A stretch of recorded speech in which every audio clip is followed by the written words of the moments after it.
Order for April the 6th, 3:30 p.m. Roll call, Mr. Clerk. Dominic? Here. Johnson? Present. Williams? Lynn? Present. Present. Here. Watt? Here. Yesterday? Here. Thibodeau? Here. Fox? Smith? Epperson? Here. Got a quorum, Mr. President. Okay, if Commissioner Baker will do the invocation and Commissioner Williams do the pledge. Please stand. Prayer. Our heads. Father, we thank you, Lord, for this day. We thank you for another opportunity to come and make decisions for your people. Pray and ask that you would touch our hearts and our minds and help us to make the right decision, Lord. Lord, we thank you for your darling son, Jesus. In Jesus' name we pray. Amen. Amen. Take the flag. Bring the proper salute and repeat out to me in unison. Pledge of allegiance. Pledge of allegiance to the flag of the United States of America and to the republic for which it stands, one nation, under God, indivisible, with liberty and justice for all.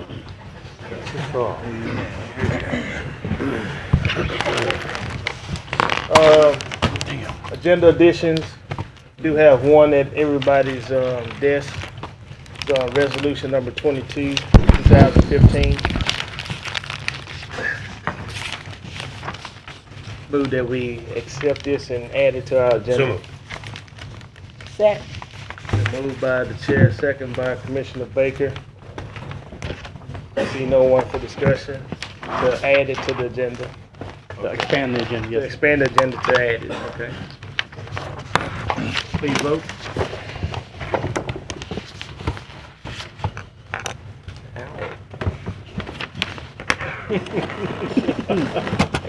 What's our IT guy? You want to share my screen? My screen is out for some reason. That passes 11-0. I'm completely blank. I don't have anything. So. Paperwork. Now, Mr. Do we do a motion to add this under new business? Yes. Okay. Move to add this to Second. new business. It's been moved by Commissioner Epperson, seconded by Commissioner Bowman to add resolution number 22 to new business. See no one that wishes to speak. Let's vote.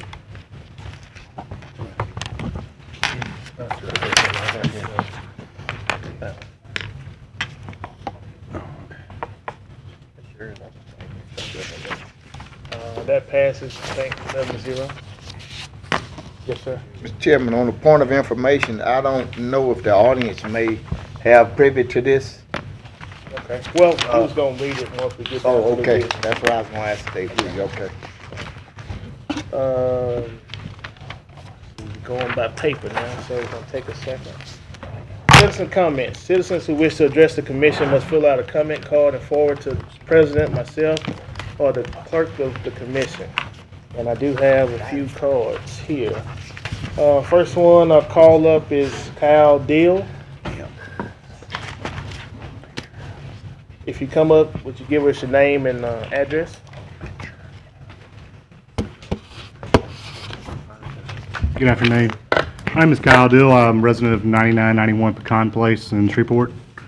I come to you today as a try to appoint the position of Caddo Parish Fire District 5.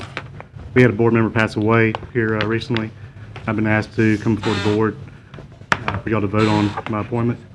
I just want to give you a brief background on myself. I've been a resident of the parish since 2010. I farm about 1,500 acres, 1,000 of which in Caddo, another 500 in Red River Parish. And I would like to serve the board. Can you hear me fine? Yeah, fine. I was letting him know I got my screen back. I live really close to the fire district station on Leonard Road. I pass by there every day. I'm up and down Highway 1, see a lot of the problems that the district faces in oil and gas and a lot of the industry going around the port. So I feel like I would be able to address any problems they may have. If there's any other questions the board had for me, I was like to appear here today for that. Okay. Well, we can't ask you questions right now, but we appreciate you coming out, giving us the information about yourself and the interest of being the Caddo Fire District board member for number 55. Let's see. Okay, Mr. Remedies, Ronnie Remedies, give us your name and address. It's Ronnie Remedies, 9785 Nightingale in Shreveport, and I am also requesting to be considered for the Fire District 5 board appointment, and I'll be here to answer any questions. Would you like to call me back up, or would you? No, we'll get with you after the meeting. Okay, very good. Thank you very much. Next person, Tammy Barntar. Barton? Yeah.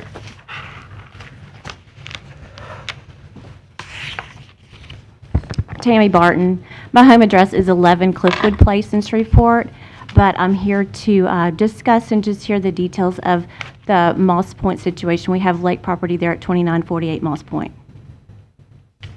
Okay. You talking now? It's your time to talk.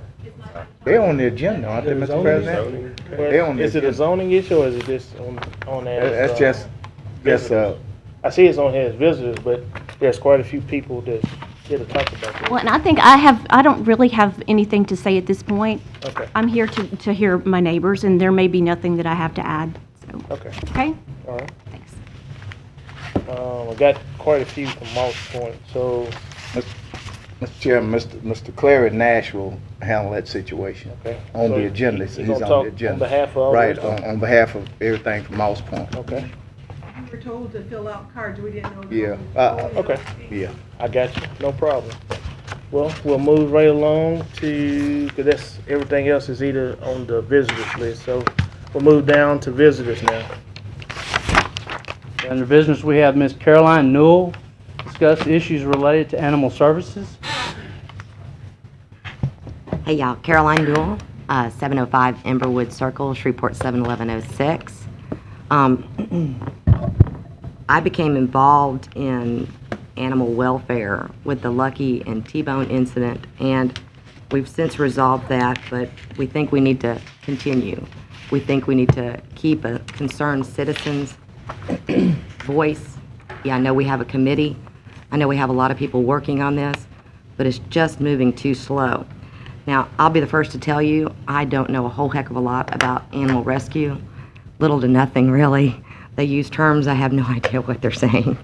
But, and I've been reading up, and I know some of the ordinances, and I know some of the things that are supposed to happen. But today I brought with me Brian Molitor. He does know a whole heck of a lot more than me. He's a business owner and concerned citizen, and he's going to speak to you, and then I'll come back and kind of summarize, maybe take some questions, and then see where we go from there. Your presentation, you're gonna have 15 minutes, so. Okay. 14 minutes and 41 seconds. All right. All right. Come on. I'm hoping I don't need 14 minutes for this. I did get a lot of good information. I sat in on the commission meeting, the Animal Commission meeting this afternoon, and learned that there's a lot of the policies that we had concerns with that are already in the process of changing. We do appreciate that. We think the registration process can be a boon for saving the animals in this parish. The trap, neuter, release, I think is still something that you guys are working on, but we see the benefits of the questions and the direction you guys are going with that. And we do appreciate you guys putting in the hard work and the time to get these things done. One of the biggest issues I have right now, and I don't want to single out anybody. There's not one person that's caused any of this. It's been a snowball effect. The stray hold, the time and stray hold, the fact that a lot of the people that are in the rescue community do not trust Caddo Parish Animal Control to make sure that these dogs are getting returned to their proper owners or being taken care of in a way that they could be used or be picked up by rescue and put into a home or into a foster situation. It's something I'm seeing every day. I've asked this question of the director there, how many animals that come into Caddo Parish animal control are tested for heartworm. I kind of got a generalization of how that works, and I think it's a little bit flawed, but I think that the fact that there are more than one or two getting it done is a positive step. It's a step in the right direction. What I've seen recently after getting involved with the Lucky and T-Bone situation, being involved, going down to Caddo Animal Control and actually stepping foot on the property and seeing the stray holds, seeing the animals that are up for adoption, I kind of have to question the reason why some of the policies that I've read are not being adhered to in a manner that's unilateral. It seems like some of the policies are being used, pick and choose, whether or not they're going to be enforced or they're going to be brought up. One of those was the fact that somebody from one of the rescue groups that's been trying to help Caddo Parish, that's been going to Caddo Parish and taking pictures of these animals that are up for adoption in order to get these animals off the books, in a way to say it, and into a rescue or foster situation, or even adopted out of animal control. I watched her abused at animal control. I watched her basically kicked out and banned because of her basically whistleblowing, stating fact, showing that things were being said that were absolutely not true. And I don't think that retaliation has helped the rescue community trust CPAS. I think that it's actually done a lot of damage. I've spoken with some rescues. They don't want to be quoted. They don't want to stand up and speak because their permit is dependent on CPAC. And I think that's something that's completely out of line. I don't think that CPAC should have the ability to hold that permit over them and tell them that they can't step up and say something without fear of retribution. And that's what's been shown. Again, I don't want to call out anybody, but there's also people at CAC or CPAS that have stepped up, especially recently, and gotten involved with the rescue community, gotten on the Facebook pages, seen the animals that are missing or animals that have been found, and after hearing from residents that have come in looking for their animals, have been able to help to get these animals returned to their proper owners without those animals having to go through 7-8 days of hold, being put in kennels. It's happened quickly when they've gotten involved. And I think that's something that us as citizens of this community are willing to help with if we have that avenue opened up to us. I have no problem going in there and sitting down 4 hours a day and posting pictures on your website, keeping it updated for you, posting pictures on your social network pages, and getting these found animals out there so that they have an opportunity to be redeemed by their owners. I have no problem going into the neighborhoods and seeing where these dogs that are being abused are and letting you guys know that this is happening. Because a lot of times, people don't know who they should call or if they should call, and if it's your neighbor, and this is somebody you have to deal with on a daily basis, you're going to be a lot less likely to call when you see that starving dog in their backyard, because that's somebody that lives right next door to you. But if there were some community program out there that would go around and have the ability to take anonymous phone calls and go and make sure that those are legit phone calls and those legit concerns, that we could report back to Caddo Parish and let them know that, yes, we got a call from a concerned citizen that could not, because of their situation, step forward to you because they can't be involved personally. But we went and looked, and we found that this was a legitimate concern that you guys need to go check out. These are some of the things I think would help move CPAS forward in helping the community be able to trust CPAS and not feel that every animal that they turn in is basically getting a death sentence. Make them feel that they're actually able to take that dog there so that when somebody loses their dog, If I lose my dog, first place I look is my neighborhood. If I can't find them there, the next place I'm going is to the shelter. But if these people are so scared that this dog that they found that's healthy, that's a nice dog, it's friendly, is going to go to the shelter and not get claimed in time and be euthanized because of its breed or because it's got some a little bit of a health issue, or maybe it's heartworm positive, and it's, you know, there's no way for me to find that dog if it's in another part of the city. Where am I going to look for it? And I understand that they're trying to do good things, but they're not using the system the way it was designed. The system was designed that the shelter be a place where the animals can be taken so that the owners have a centralized location to go down and look and see their dogs. I called in about a dog that I turned in. The lady that answered the phone, nicest lady, I've spoken with her a lot of times over the years, she had no clue if that dog was turned in or not. There should be a way that they have a list of animals that they have that were picked up and are on stray hold. A general description. Do you have a Labrador up there? I lost my lab 2 days ago. Well, we had a lab that was picked up 2 days ago, or we had a lab that was picked up just this morning. That way the person isn't spinning wheels driving over there looking for them, but has the information, this could be my dog. My Shar-Pei went missing. Well, Shar-Peis aren't very common in this area, so yeah, we got a Shar-Pei in last night. I can't tell you what it looks like, but we do have that type of dog here. That kind of thing, a date that they were picked up, a general description of the dog, whether the dog is wearing a collar or not, because these things are big indicators of whether or not this is a stray dog or this is somebody's pet. I was informed, and it was brought up in the animal committee meeting, that there was actually 3 stages of hold: a stray hold, dogs that have been turned over to animal control because the owners can't or won't take care of them, whether it was voluntary or it was forced, and then hold on animals that have collars, chips, tags, whatnot, that may or may not be able to be identified. The latter being the longest hold, giving the owner more time. What I know from being a dog owner is my dogs sometimes can get out of their collars.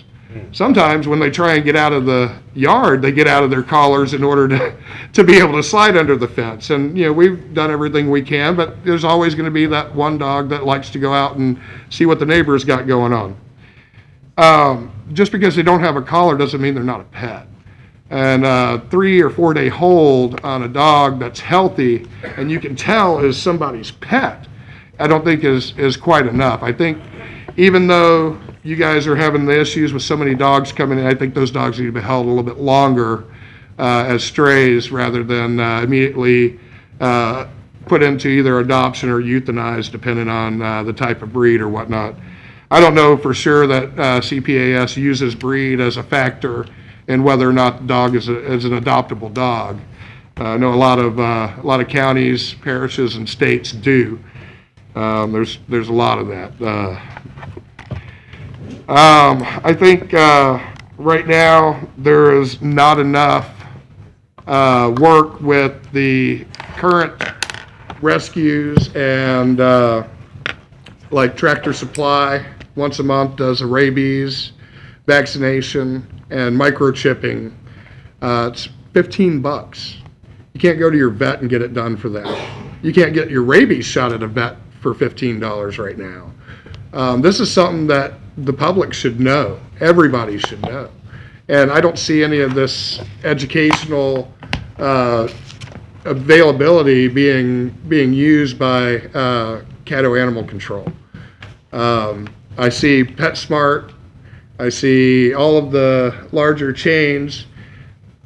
They've got cat adoption every weekend. They've got dog adoptions every other weekend. They've got clinics for veterinary vet clinics out there, but none of this is being promoted or even being utilized by the Caddo Parish Animal Control. You never see them involved.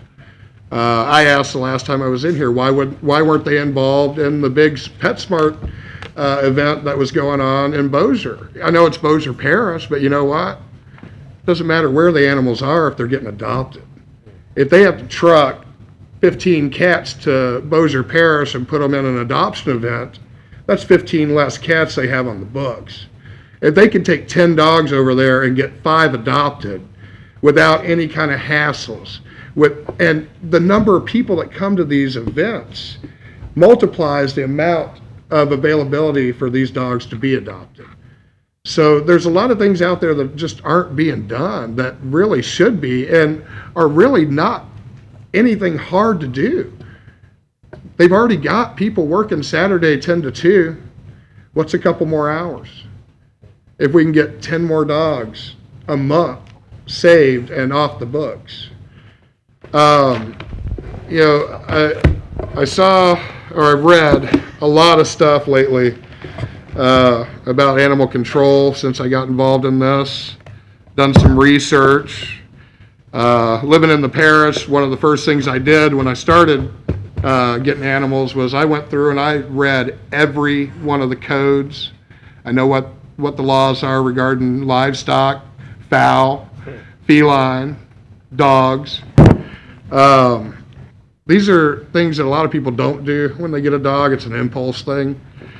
Sometimes they get dogs even from the shelter that they realize a week later that they're in over their heads. They're not dog people all of a sudden. Their friend's dog was cute and trained, but their dog's not. And they don't know how to do it, and they don't know where to go to get that done. I think the application process for being a volunteer at the shelter is harder to pass than walking in and actually adopting the animal. And I think that there should be an educational process. There should be information there for the people that are coming in to adopt and give them the information they need, where to go for a vet, what these dogs need, the type of dog it is, depending on the breed, the way they act. I mean, a small dog, a Jack Russell Terrier, is probably one of the biggest biters out there. People think they get a small dog and it's good to have around their baby. Well, it's not always the case, but that's the logic. They don't know. They don't have the education behind them to figure that out. That's something that I really see needs to be changed there is the education process. There's quite a few articles out there regarding Caddo Parish that have been in the last couple of years where Caddo Parish has been in the news, a lot of different reasons for it. Mr. Molitor, your presentation time has expired. We do have a commissioner right now so far that would like to ask a question or speak. Okay. So, Commissioner Lynn.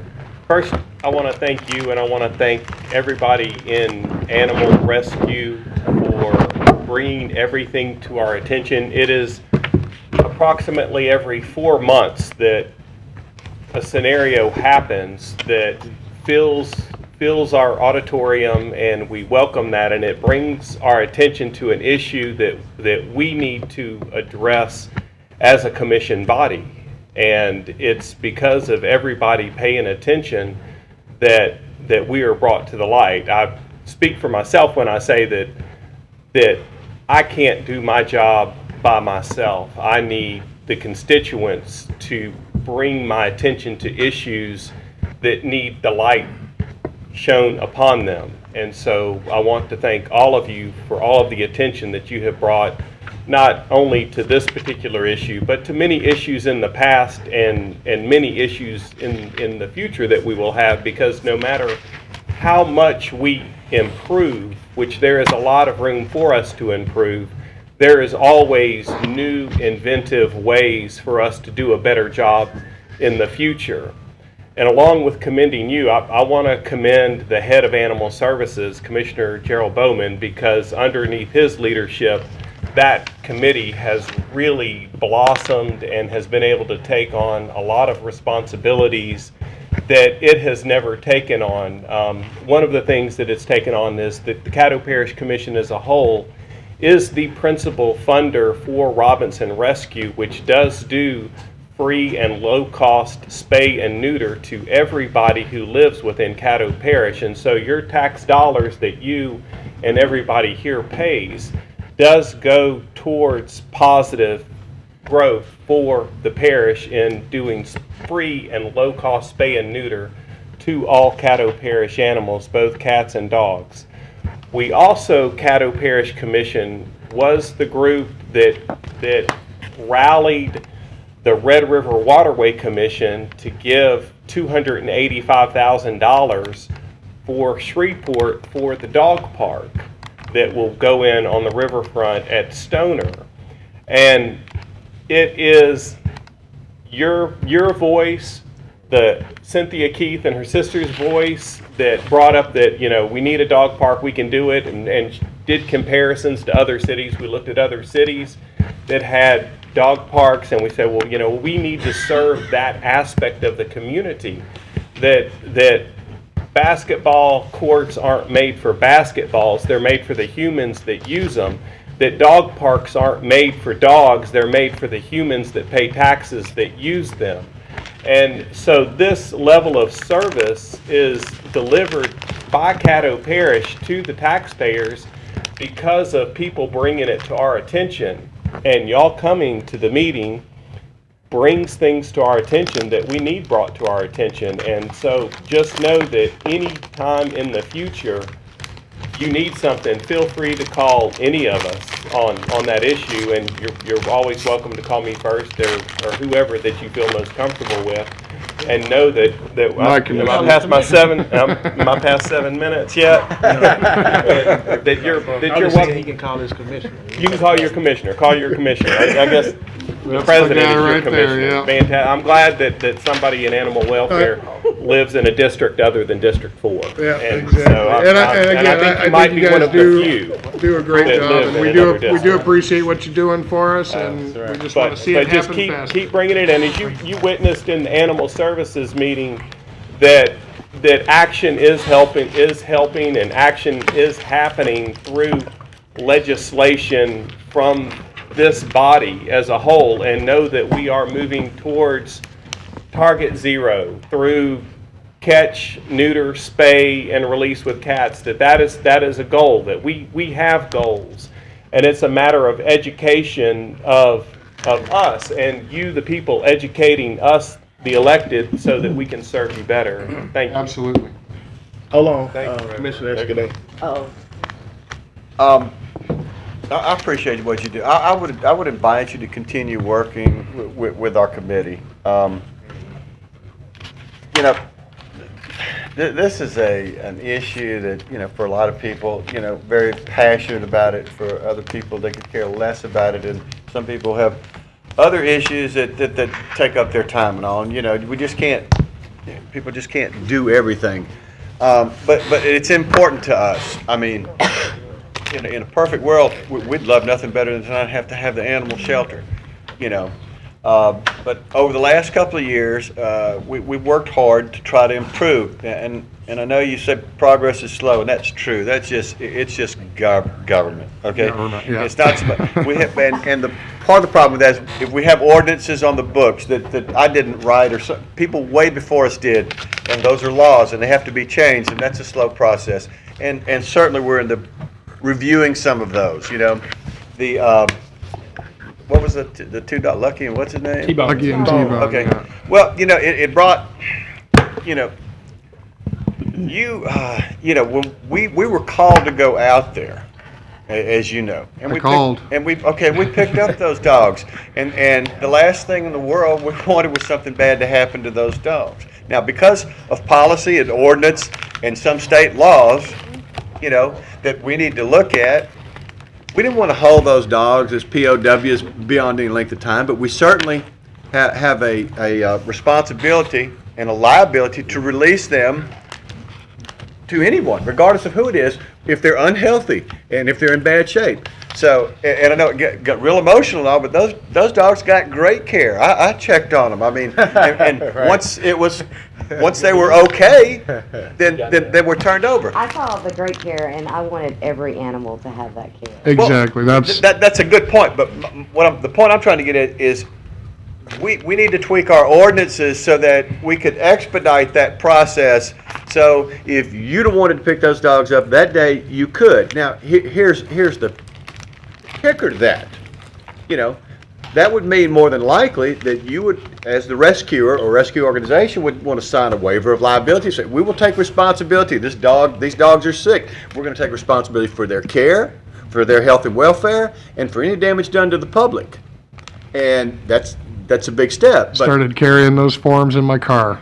Okay. So what I'm saying is, give us an opportunity. We can tweak our laws if you want to do that. You know, and I know there was I heard some people make the arguments. Well, why spend the taxpayers' dollars getting the animals up to speed when the private funds were raised? That's a great question. We'd love to not have to spend that money to use them somewhere else. But until we get the mechanism in place to release them quicker, it is what it is. So hopefully we'll try that. And I want to pick up on. I see what they're doing in Baton Rouge. I think what they're doing in Baton Rouge shelter. Is Yes. awesome. Yes. I looked at the numbers today. It's almost unbelievable. They have an unusual arrangement down there, and we need to revisit some of those aspects. I went down there, Commissioner The private side of it is a huge part of it, and I think that's something that we need to try and get going on here. I think the private side, we want to help. We have people out there that have money that they don't know what to do with. They'd love to be involved in this, but they're scared to be involved in it because of the possible backlash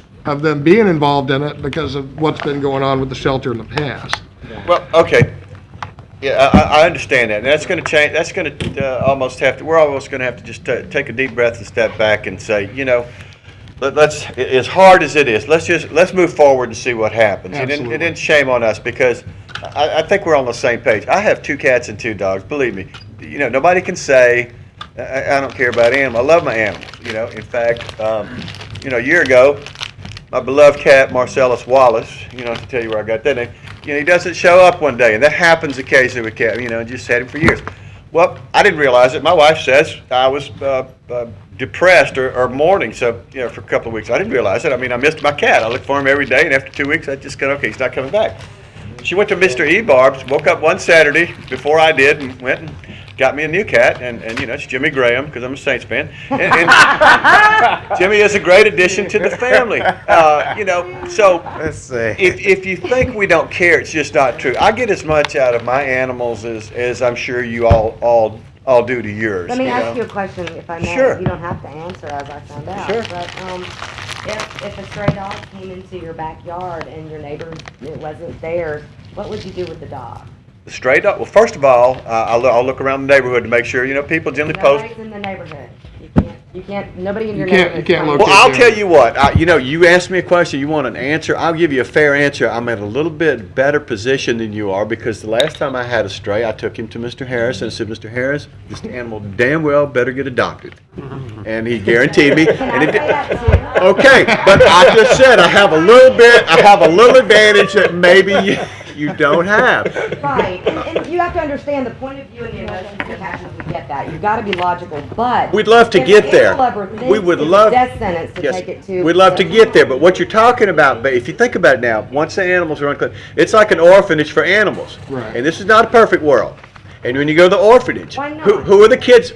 Because it's not, because we're all imperfect. Okay. But when you go to the orphanage, who are the last kids that get adopted? The older ones, the ones that have some sort of problems, and the homely ones. And ship them to New York. And it's got to be the same way. Rescues in other states. It's the same way with dogs. We'll get them to the old age retirement home. I've got a lady in Tennessee that does all I'm trying to tell you is, listen, we're working as fast as we can, even the slow wheels of government, to tweak our ordinances to make. I'd love nothing better than if I have every animal that comes in that shelter, some group come get it, because you think we want to put them down.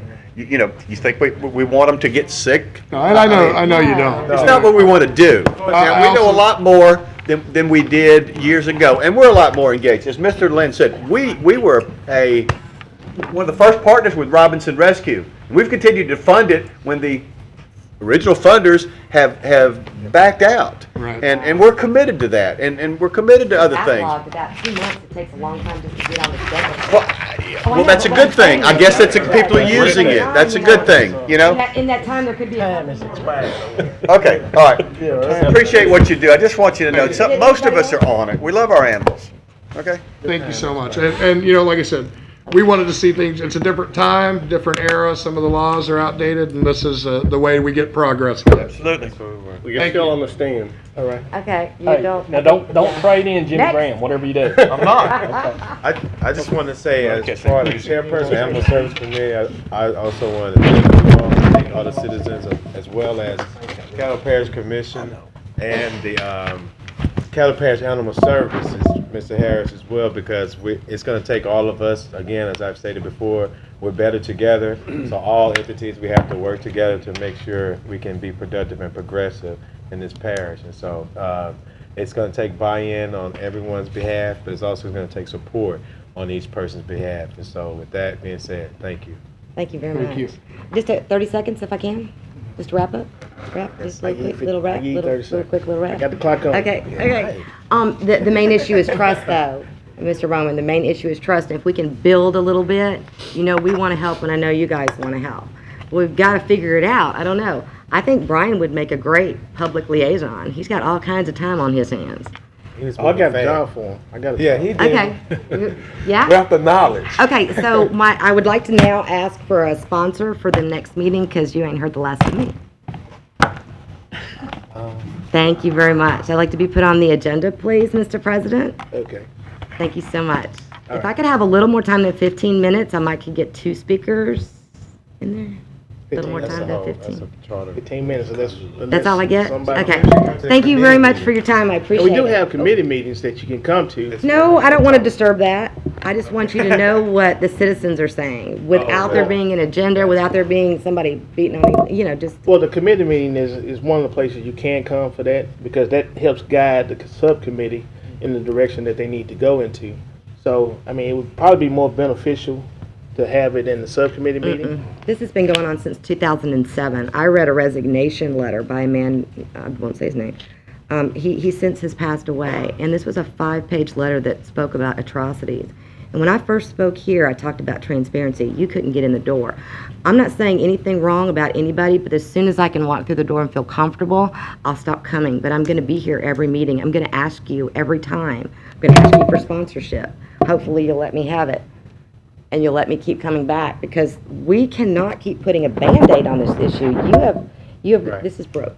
You have to do something concrete. I hear what you're saying. Thank you very much for saying it, but it's not getting any action. So until such time as the action starts, I start seeing it, then I'll go home and start doing taxes. Okay. Well, Ms. Lewis, we did form a animal service committee. 2007, I wasn't here, and a lot of these guys wasn't here. Some Well, was, sure. some wasn't. No, I understand. I'm not blaming anyone. I'm just saying it's been going on for a long We've made a lot time. of headway on animal services. We've made a lot of changes to our codes, and that was based upon citizens' input. Yeah, We had I'm going to keep citizens giving in you the some meeting, input. And I don't know if they still coming or not, but. Well, yeah, we have one today. That's what I'm saying. I know you You do. can still come at the I'm reg. talking about I'm the out of order, citizens. sir. Yes. Careful what you wish for. I don't know if the Mr. citizens are coming to the meeting. You We really help want me guide- at your guide. meeting? We work hard in our So, meetings. I appreciate that. we Can I thank you still for be on the coming, agenda? And Matthew will sponsor you next time. All right. And next item, Mr. Clerk. Thank you. Next, we move to Mr. Clary Nash, to discuss issues related to Moss Point community. Yes, thank you for allowing me the opportunity to come here. Right now, I kind of wish we had Carolyn Before we get to started, represent our concerns. before we get started, I want to ask a question. To the other group? No, Okay. relative to this Okay. situation. Okay, go ahead. Is there anyone here from the MPC? Yes, Where? right here. Okay. Executive Director. That's all. Okay. And Brian Remedies just now. So, Mr. Nash. you can Oh, there it go ahead is. and get started. Thank you for allowing us the opportunity to come here and express a concern. The Could you give concern your name is, and address, please? my name is Clary Nash. I'm at 6808 South Lakeshore Drive. And I'm here to represent Moss Point, South Lakeshore, the neighborhood concerns on the concept of short-term rental. That is our concern today. And we, the neighborhood of Moss Point, South Lakeshore, want to express this concern because it affects all the people here. In fact, I'd like the people from Moss Point to raise your hands that are here. We've got almost 100% of the neighborhood present. I think there's one that was out of town. Oh, there it is. And what do I do? Hit 13 homes. Oh, there it is. I'm sorry. Well, how do I match it up?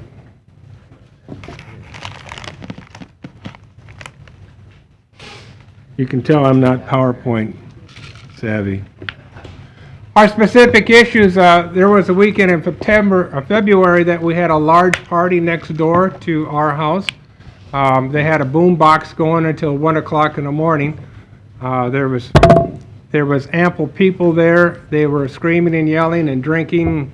My wife even went out in a nightgown at like 1 o'clock in the morning and yelled down to the people. She says, "Quiet," she says, "you're too loud." You know, it's not right that my wife should have to step outside the house and scream at people next door because of a party that is taking place in a rental property. And we could not sleep. And then even after they turned the boom box off at 1 in the morning, it was till after 2 that they continued to talk. They had approximately 12 cars in this area. And the cars were also parked on the street in the yard. And one of them left a rut in the neighbor's yard because it rained so much during that period of time. And we were unaware at that time that the neighbor had turned their house into a short-term rental. Now, to give you an idea about us, we purchased this house in the first of the year, my wife and I. I'm a retired GM employee. I had to cash in a lot of retirement because this house cost over a $500,000. I had to take out a large loan in order to get this house. It is a very nice house. We're very pleased. We purchased the house basically for our family, for our grandkids to come on the lake. They call it their lake house. They come and spend the weekend with us, which is just a wonderful family environment for us to have.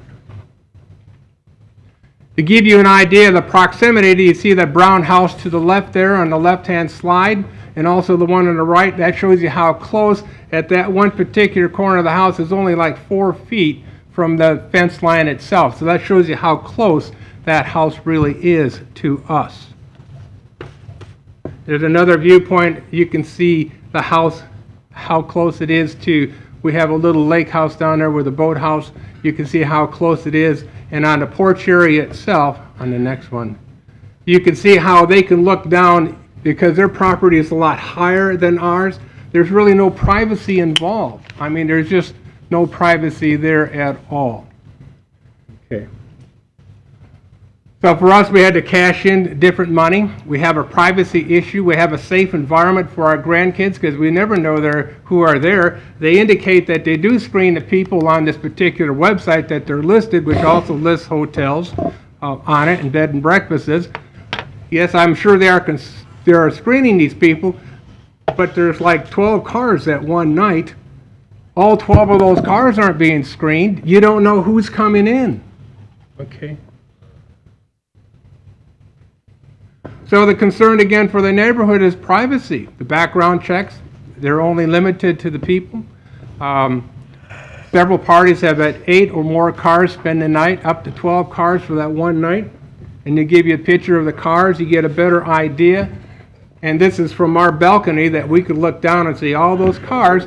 Now, when you're there at nighttime, you know, this doesn't look so bad now, but when they're out there and they got a pavilion in the back, which we don't have a picture, which is a large area, they have a TV set there, nice area. But when you get 20, 30 people out there, you've got a lot of noise what we purchased that house for was for a family in a residential area, not to be parked next to a hotel or to a trailer park. We invested, stuck our neck out in a large way to purchase something that we thought was a long-term family investment. This picture you can't see was dated March 30th, a week ago Saturday night, at $1,900, so 7 o'clock at night. There's 10 cars parked.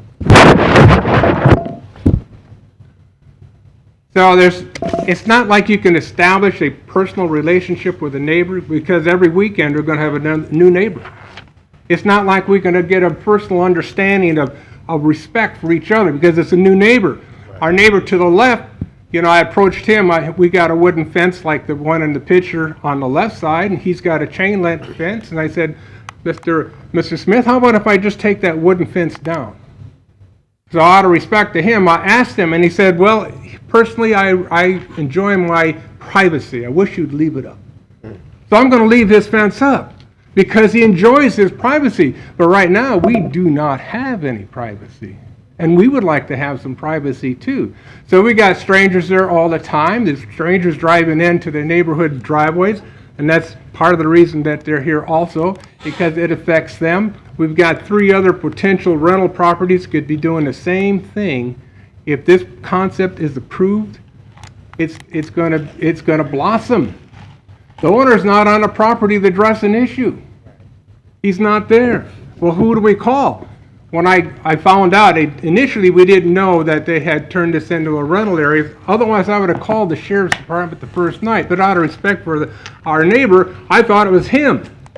So we didn't call the sheriff's department. But then when you call the sheriff's department, there's always that concern of retaliation. You know, if they find out, you should complain. In fact, even now, just bringing this to you, the neighborhood is somewhat reluctant because they're concerned they're going to upset a neighbor, which they deeply respect. Everybody in the neighborhood respects this neighbor. It's just that we're concerned about what it does to our property value, what it does to our privacy, what it does to the influx of cars into an area that's not set up for large traffic, which we'll show you a picture here shortly. We don't know what to expect in the future. For summer holidays coming up, you've got kids getting graduation from school. The rental is quite cheap for what you're getting. I mean, it's really it's a great idea. I hope when I go on vacation I can find something like this.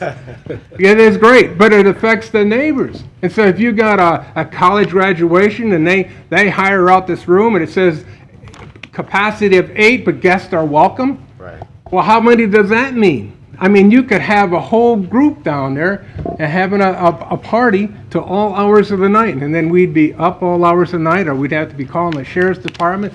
It's just not a conducive environment for a family, which we intended when we bought that house in the beginning. The concept of short-term is growing. I mean, there are other people that express the concern. One of our neighbors was robbed, not saying that this happened because of them. But the potential is there when you got all these different people coming in that you have no control over. Every property could become a short-term rental, and that is a concern because we got 3 other locations the same way. In fact, you could, if this concept goes on, you could say, well, we'll rent it out room by night. What does this stop it? Where is the rules and regulations? And that's one of the concerns I have. What is our opportunities? Where is someone protecting our personal interests? Their property damage. You got beer bottles in the road now. Didn't have that before. We got litter in the road. You got ruts in some of the neighbor's yard. You didn't have that before. One of the neighbors had their mailbox knocked over. It probably wasn't related to this because this just started. But you're going to have more opportunity because the road is very narrow. We have the number of people is a concern, the noise restriction, the number of cars in the parking, the liability insurance. You know, it shouldn't be my responsibility if I got my yard all rutted up because of someone renting out the property. I've got to go out and fix that rut. Or if they're throwing beer bottles over that fence off their porch, then I got to go out and pick up those beer bottles. You know, where's the respect for the people in the neighborhood? You got the retaliation, which I already mentioned, the concern about that. But we didn't buy that house to move into a trailer park environment. Nothing against trailer parks, but that was over $500,000. We purchased a very nice house, and we didn't need that. So the concern here is the road itself.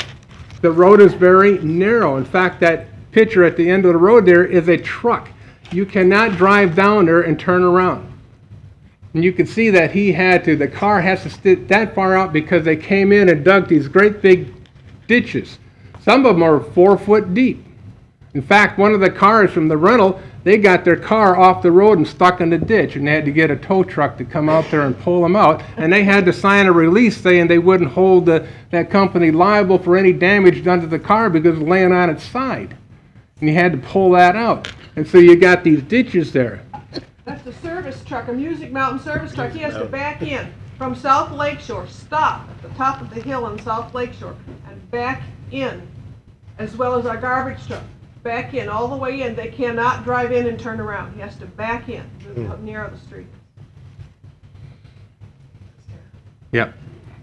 So the big picture then is not just our concern, first my concern, the neighborhood concerns. What about the rental property for other, like hotels, motels, bed and breakfast? They got taxes they are responsible. They got insurance that they're responsible. They got someone on site that they have to pay. They got inspections that take place, just like the septic tank. Is the septic tank large enough for the capacity of the people coming in overnight? You got oversight, and they're also concerned about the loss of revenue. Those are concerns that they have, and that's just some of them that have been expressed to us because some of our members in Moss Point have been calling different people up representing different interest groups, such as these. He's talked to every one of these people, and every one of these people have expressed a concern for this type of rental, short-term rental. However, if it is legal and is allowed to continue, this concept will continue to expand. There needs to be some kind of rules, regulations to protect both sides, to protect us, to protect our family, to protect our grandchildren, which is the biggest reason we purchased that house, to protect our property and our privacy without expense to us, without a concern, without who's going to be our neighbor this weekend. And where's that neighbor coming from? If they're traveling, they're going to be there one night, 2 nights. You know, it's not like we bought that house to be next to a hotel. But everybody on Moss Point, every one of these family members has a concern also. We were directly related because we're the closest. But there's 3 other potentials that could do the same thing if this is allowed to grow. And so we need someone that we feel to represent us. We certainly thank Mr. Epperson. I can't tell you how a feeling that someone even take the time to listen to you, how important that was to us. Because the people were just, where do we go? What do we do? And Mr. Epperson came out and looked at the situation. He talked with us. He expressed a sincere concern, which I can't tell you, there's probably no price of money that could to pay for that feeling of that someone cared. And that's what we do. We do care. We care about our neighbor. We respect our neighbors. But we're also concerned about short-term rental, how it's going to affect us and our property and our family. Now, if you wanted to go to the website, this is where you can go. You can see it's Shreveport Vacation Rentals and Short-Term Rentals. It's on Airbnb. Shreveport, Louisiana. And those places right there, they'll list all the different things. They'll show you a picture of the house. It gives you a breakdown of everything on it. Yeah, it's a beautiful home. It's actually a very great deal for the people who want to come there and rent. But I'm not representing them. I'm representing the neighborhood and our concerns. Thank you, Mr. Nash. We do have some commissioners that would like to ask you some questions. Good. Commissioner Thibodeau. The initial thought I have is, I'm not sure how much respect I'd have for the neighbor, because he sure doesn't have any for you. So out of respect for my neighbor, maybe one time, but after that, we got a problem. Are you within the 5 miles for the MPC, the Metropolitan Planning Commission? I can't answer that. Yes, he is.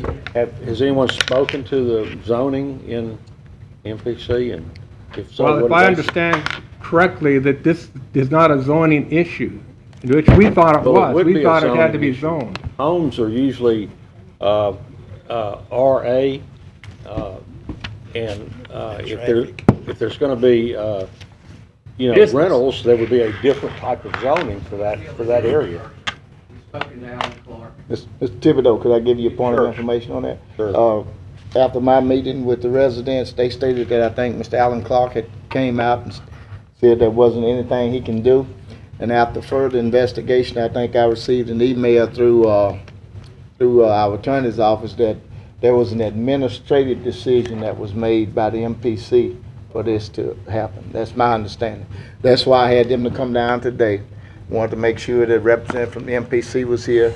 I've already spoken with legal, so that's why we're here today to see what the situation is. Well, I'd like to hear from the MPC, and the other question I had before we do is, does your neighborhood have covenants? No, not that I'm aware. We're still fairly new to the neighborhood. I'd have to ask you. Mr. Thibodeau, may I answer that?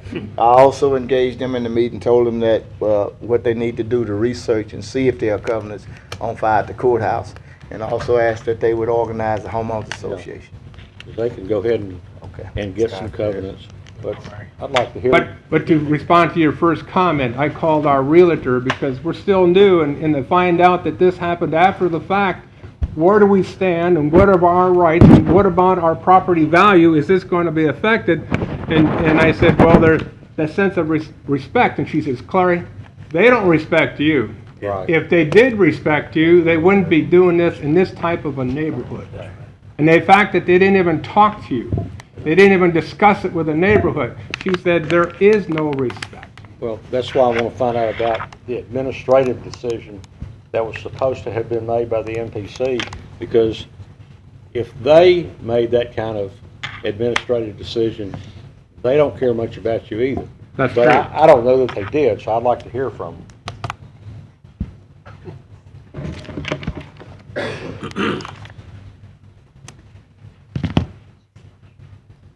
Hello, I'm Mark Sweeney, the Executive Director of the MPC. And this is very interesting because it's getting the full picture of what's going on out there.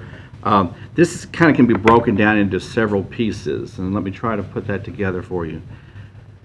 One thing that cities and planning organizations don't try to do is we don't attempt to regulate the rental of property, because we technically can't get into that business, because a person has a right to rent a house anytime they wish, and we can't actually get involved in the regulation of rental of properties. Now, having said that, there are some restrictions that are important here, because if you look at this use of what's occurring right now, this is property zone R1D. It's in the parish, and under our current ordinance, if you were to fit it into the category of a bed and breakfast, because that's what is referred to under the Airbnb as bed and breakfast, that in essence, these owners of the property are not adhering to what a B&B would require. They're also required to get approval from the MPC board in order to operate a bed and breakfast. Now, in this situation, what's happening is they're actually renting out individual rooms, and it's not a situation where maybe you have someone coming in on vacation that wants to rent the property, or a family comes in, because that's real common nowadays, as a lot of people will take their condos and their homes and say, we're going to be gone for 2 weeks and we would like to lease it out to someone to come and use it for a vacation home. That's a very common use throughout the United States, okay? And most cities have not attempted to try to regulate that. Case in point, the city of San Francisco has been addressing that issue in recent years and has backed away from doing anything about it because it is too difficult to try to regulate. However, when someone comes in with groups of people and rents out individual rooms, not the whole place, the whole house, but you've got tons of people coming in, you begin to generate a kind of a different situation. If you look at our bed and breakfast requirements right now, it's limited to 8 maximum guests, and a limited number of parking is to be provided at the location. These folks here undoubtedly are going beyond that limitation. Now, mind you, they may not be offering breakfast in the morning like a typical B&B, but they're still functioning like a B&B. So one of the things I'd have to say is, if they have not gone before the MPC board for approval as a B&B to operate the way they are, then they need to do so, because that is required by the ordinance. Another thing that's real important here, and I want to divide the sheep from the goats here, is part of your issue here is even if they went through and got the B&B approval, there's the noise and the beer bottle. So that's not a zoning issue. That's a nuisance issue. So there's an enforcement part here, where if someone is at 2 o'clock in the morning having a party and getting rowdy, that's where the police or the parish sheriff needs to get involved and shut them down, because basically that's the part where Alan Clark can't do anything. He can only go in there and say, well, you need to be registered as a B&B and you need to go before the commission, but he can't close them down in terms of their rude behavior or being bad neighbors. The other issue is hotel motel tax. That's become an issue in a lot of places where people are leasing out their condos and their houses. Like, for example, let's say you're having a festival. Let's say someone wants to come here for a festival and they say, I want to rent out my house and get a lot of money while people are here for the festival. Those people usually leave the house and don't come back until the guests are gone and they get their money. It's a very lucrative thing. But there is a loss of hotel motel tax. And I know right now the city of Austin is attempting to force homeowners to register their properties with the city if they're going to lease it out. They're not keeping them from doing it, but they want them to pay their fair share of the hotel motel tax, because it's not fair for them to do what they're doing while the motels and hotels have to pay the tax. So that's another issue. So what I'm saying is this has kind of got pieces that come together. We can't do anything about the noise or the beer bottles because that's not zoning. But I really do believe that the person who owns this property should make an appointment with the MPC and sit down with us and go over what it is they're trying to do so we can guide them in the right direction. And if they don't, if they don't come in and do the process of a B&B registration with us and be approval through the MPC board, then they should cease and desist. Well, let me ask you this. I used to own a rental property.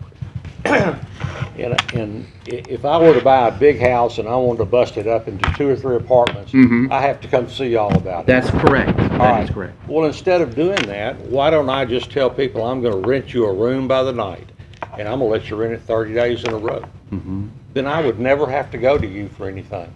Well, there's holes in our ordinance, to say the least, and I realize that. But anytime something becomes a boarding house, that's another category. Because if you become a boarding house, we have requirements there too. Well, I'm not a boarding house. I just, rent it out by the rooms, and that's what these people are doing. And I mean, when I'm sure that Ken is going to ask us to do something or whatever, but I would sure ask the MPC to look at this and this specific situation, and because it's clearly unfair and it's clearly a waste of everybody's time to have any zoning, to have an R1D zoning if you aren't going to uphold it or allow people to go around it like this. And I would keep the sheriff or police department's number on my phone, and I'd call them every time there was a lot of noise, because this is ridiculous. I totally agree. So you can see it's a multi-level approach here, but my suggestion is the owner of the property make an appointment with the MPC and let us go over what it is they're doing and show them what they have to do in order to become legitimate use of that property in the fashion that they're using it now. And again, it's an enforcement issue as well. So, any questions? Well, we got commissioners that's in line, so you might have to just take a seat on the front. All right, sure, you bet. Commissioner Williams. Well, I think Commissioner Thibodeau typically took the words right out of my mouth regarding respect.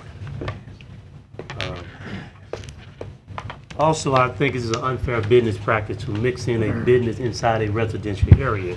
That's why we want the uniform code. We won't have one room here, one room there. So I'm excited to know that the uniform code policy and procedure now been implemented in the MPC. Also, it is a multi-dimensional approach to address this issue. It's been going on for a long time, not only in your area, but in other areas.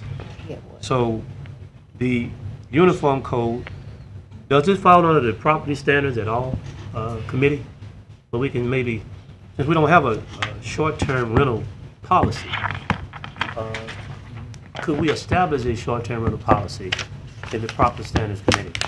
that addresses their issue. I'm quite sure somewhere in America, in a county, they address this issue. Can we research that? It would not be proper in the property standards because it's a zoning issue.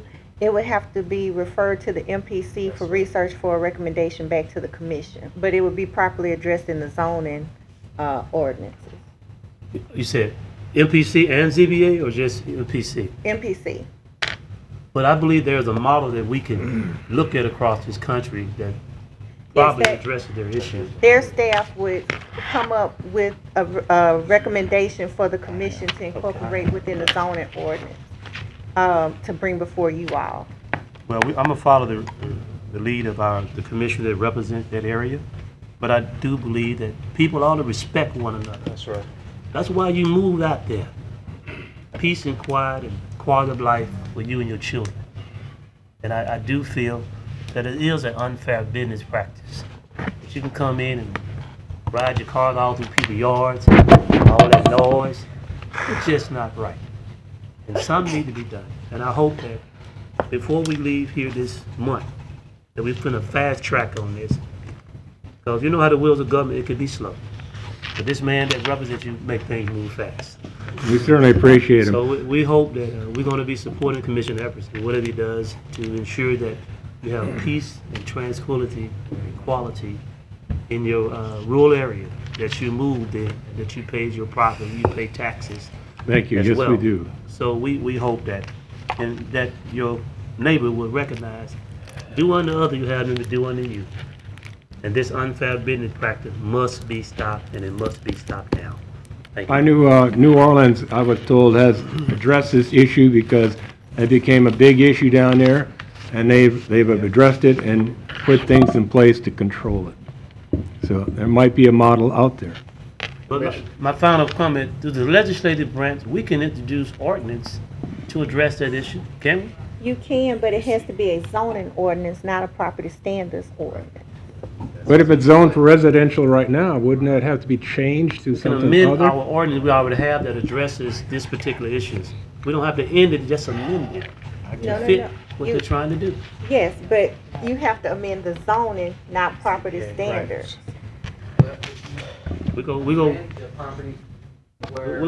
I yield to Commissioner Epperson, and then he can continue on with the conversation. Okay, Commissioner Dominique.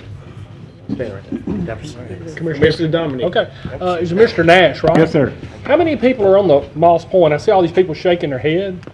And where does the owner live?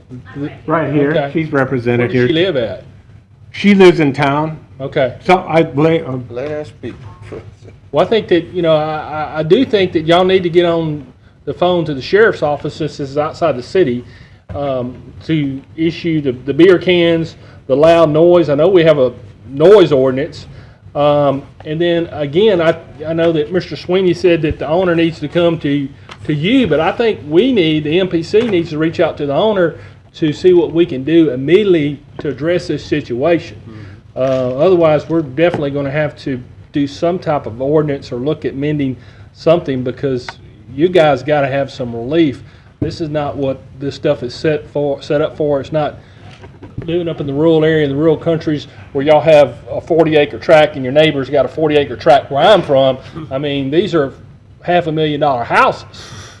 And so I feel for you, and I'll do whatever I can do to help y'all out. So, And my Mr. wife Sweeney, points I out- would like for y'all to, I think y'all need to sit down with the owner and tell them, hey, if they're violating these bed and breakfast rules and regulations, they either need to comply, but it seems like, it'd be nice for them to have some respect for these people here to keep this from happening. well, see, Mr. Clark said they were not a bed and breakfast because no one was there fixing breakfast. I so- understand, but I don't know what they are, but according to Mr. Sweeney, there's some issues here. We have some people from the MPC that's here too. So hopefully this can get addressed. Well, we appreciate y'all coming here today, and thank you so much. Well, thank you for giving us the time, and it is an issue, it is a concern. Sure. But also the concern is that burden of policing now is falling upon us, and that seems like that's another injustice. Well, as far as we're not the police, the sheriff is going to be who you're going to have to go to. And this is an election year, and I'm sure he'll be glad to get out there to do something, hopefully, okay? Yeah. And then you got the concern, some of the neighbors didn't want to get up and say anything, they're here, but there's a that concerned of retaliation? I understand, and I've gone through, I remember, going through stuff like that before, in college and stuff, and getting in things with neighbors, but, if people are being loud and they're violating a ordinance, sometimes you just got to buck up the system. Somebody's got to call the sheriff's office to tell them to do something, And please keep in mind that we presented one, but the idea is that there are other locations out there that people like her. They live in Longview or wherever. Stone Ridge. They live in another location, so they're not there on site to see what's taking place. And so are these others. Could be doctors, lawyers. They're living in town. Now, if they decide, hey, this is a great thing to do, I don't have to mow the yard, I'll let somebody, well, long term is not a problem. The problem is one night, 2 nights, you got a new neighbor every time. You don't know who that neighbor is. Thank you. Thank you. You stay up there, Mr. Nash. Mr. Nash. Stay up there, please. Commissioner Escudero. Okay, the property owner is here? Yes. Is that you? Tammy. Okay, I'm going to ask some questions. Anybody knows the answer, answer. Are you remitting and paying hotel motel tax currently? Are you collecting and remitting and paying hotel motel taxes? Could you get her name and address for the record and all? So I'm gonna get her. know what's what. I'm gonna get her. Give us your name and address, please. I'm Tammy Barton, and my home address is 11 Cliffwood Place. It's off of Norris Ferry Road, and this is my property at 2948 Moss Point. So I'm the evil one. No, you're not evil. We're just trying to find out. Okay, is that bed and breakfast? Is that your ad up there? Like, is that? That's not specifically my ad. I would encourage all of you to check out the website, airbnb.com, for the Shreveport. It absolutely is, yes. Yeah, you click on that, it would open up and she'd be the first one on. Okay, what does it say? Is it, you saying it's a bed and breakfast? What does it say? Cross Lake Cabin. Yes. Pardon me? It says Cross Lake Cabin. Cross Lake Cabin. It's on the website. But there's Put it up on the 8 screen. others, and some say bread and breakfast, some say private hotel AMA. Come to the mic, please, ma'am. Come to the mic. I'm sorry. We're being recorded. State your name and address for the record. All right. My name is Mary Nash. I live at 6808 South Lakeshore. I'm one of the residents. This link here shows, you can look at this one, and specifically Airbnb, Shreveport, Louisiana. The very first link, when you click on that, shows the Shreveport locations of all the Airbnbs advertised for Shreveport, Louisiana. Theirs is the very first one. It shows Cross Lake Cabin, shows beautiful pictures of their home and everything like that. Included in that link with the others that are advertising are 2 that are hotels, and one that has advertises one of the houses that is a bed and breakfast on Fairfield Avenue. She rents the house or individual rooms, a Napoleon room, etc. And she is a true bed and breakfast on that website. The very second line underneath, you'll see that, and you can then just scroll down and look at those. So there's about 14 places. So Dr. Barton, Dr. and Shane and Tammy's home is the first one that says Cross Lake Cabin. So that's just the details from it. Okay, thank you, Ms. Nash. Go ahead. Okay. So are you operating it as a bed and breakfast? Is that? I'm operating as a short-term rental, yes. Short-term rental. Okay. Somebody from the MPC. Do you need a specific type license to run that kind of business?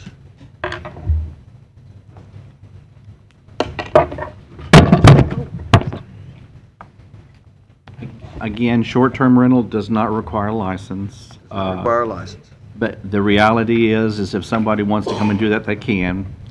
But again, the way it functions, it actually functions more like a bed and breakfast. She may not be providing a breakfast, but if she's renting out the whole structure or renting out the whole room, the rooms individually, it falls into that realm of the bed and breakfast.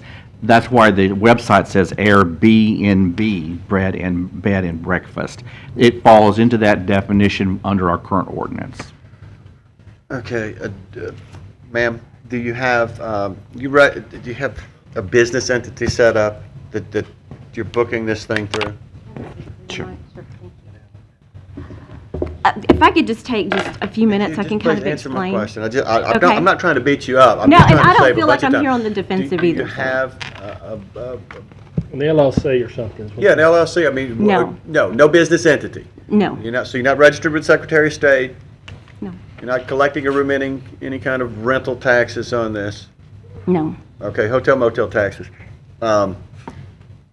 It's really, there's some gray area here, and it's subjective. She's probably operating as a B&B. There's no way to really prove it. There's a whole lot of gray stuff in the law or in the questions and all.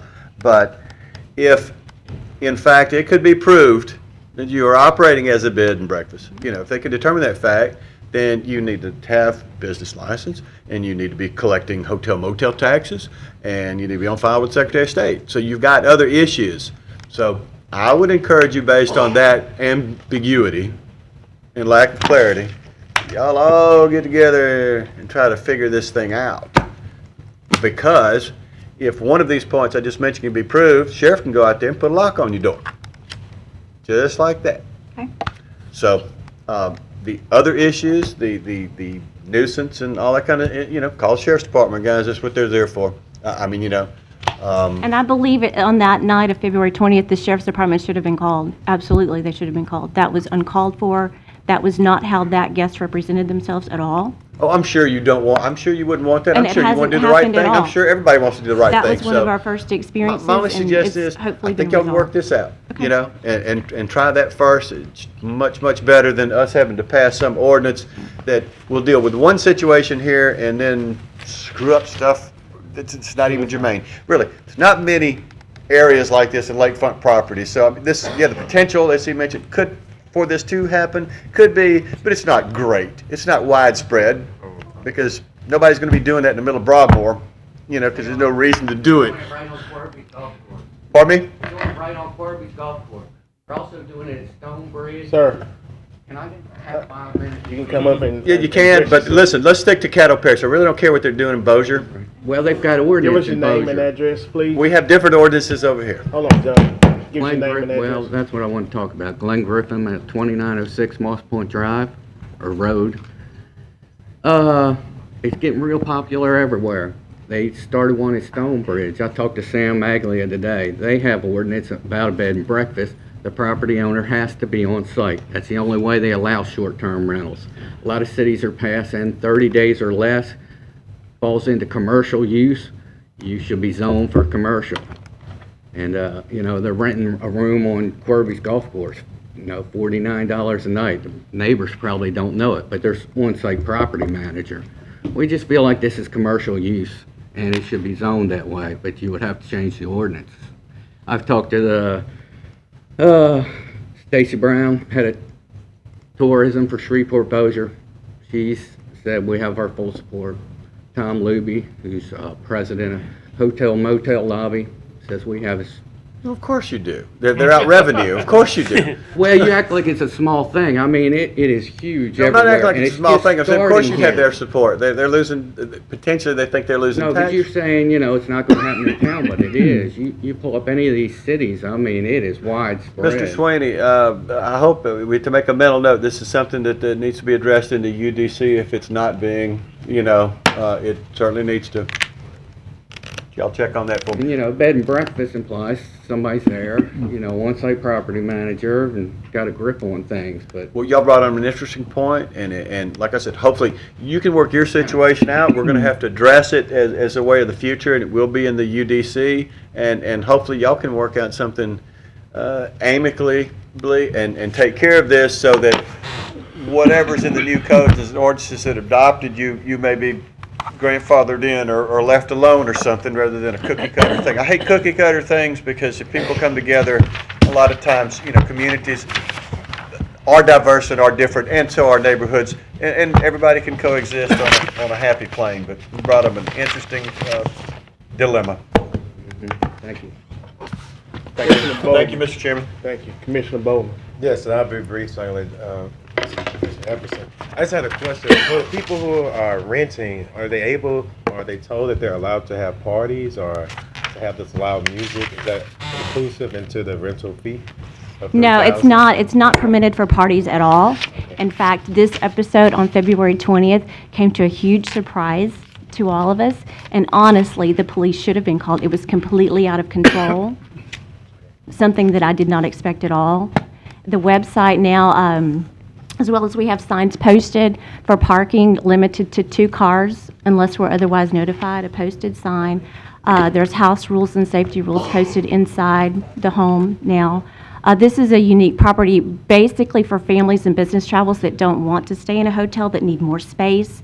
Families have come to us with 4 children in town for a family christening that needed more space for their kids to prepare food and the kids to play and to have more space. Right now, there's a consulting group staying there for 2 weeks from Washington, D.C. They're in Shreveport on business. That's what we're focused towards, are families that need more space and business travelers that need more long-term space to stay. So as far as what happened before, I take full responsibility to my neighbors, and I sincerely apologize. I'm not being disrespectful to them at all. We attempted this website initially because we're not using this property much at all, except in the summer months. We're just not able to utilize it. So we were trying to find a way to justify maintenance, cost, the banknote, everything. Right. And so we thought we'd just try this out and see how it would work. So in January, I listed this on this website just to kind of see what the feedback would be, and it just started instantly just getting hits on it. And I was trying to screen people and see where this was going from. It's renting for $175 a night plus a $75 cleaning fee for this. We purchased the property in 2008. It was just falling to shambles. So we've done a tremendous amount of improvement to try to increase the property value there.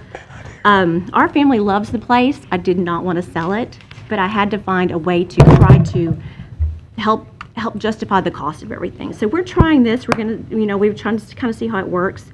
So far, the money that we brought in, we've been able to put in 3 new roofs, a new asphalt driveway, circle driveway, and we've got weekly lawn service, which I'm hoping, honestly hoping, that this helps to increase the property value of the people around us.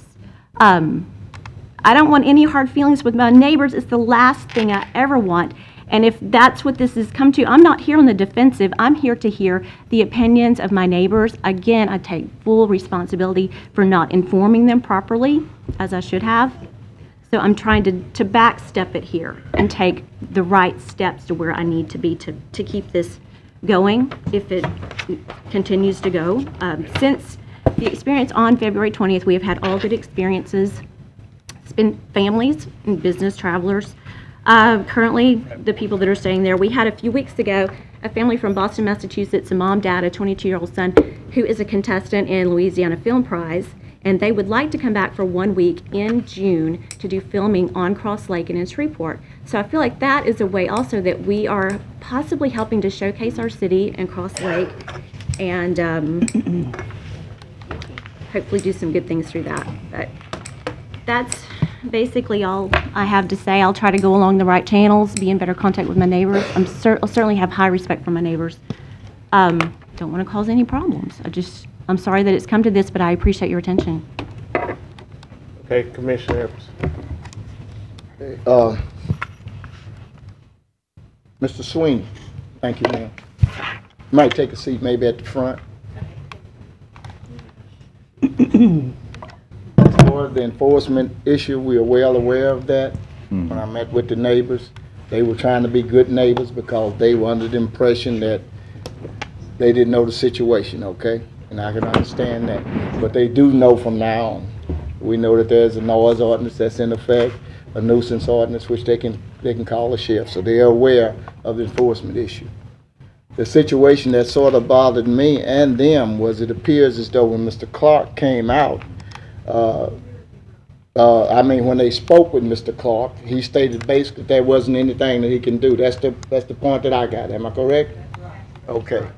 I called Stephen Jean at the MPC, told Stephen Jean what the situation was.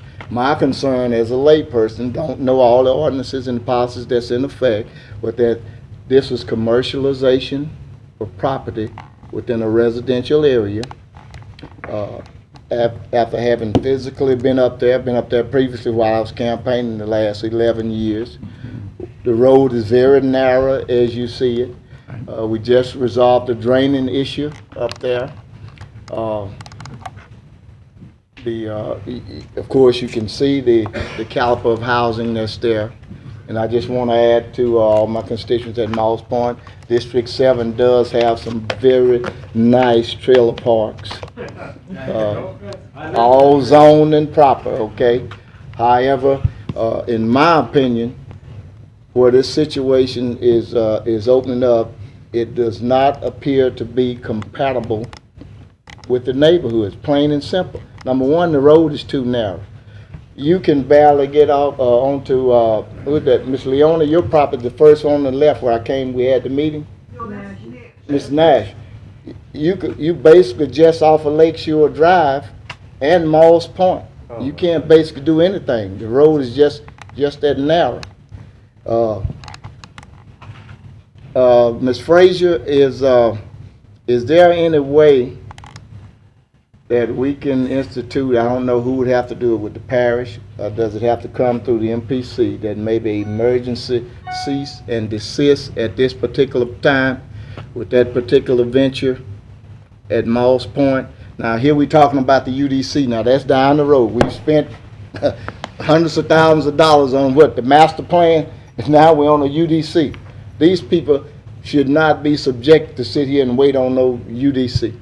We need some emergency legislation and policies and procedures in place, because we took a photo of a structure right across from you all, across the lake, that is listed also. Am I correct? Yeah. And Movie Star Mansion. right, so it's inherently not fair. And Mr. Sweeney, once I got the email, I think they stated that you had made an administrative decision, which I can understand maybe if you didn't have anything in process.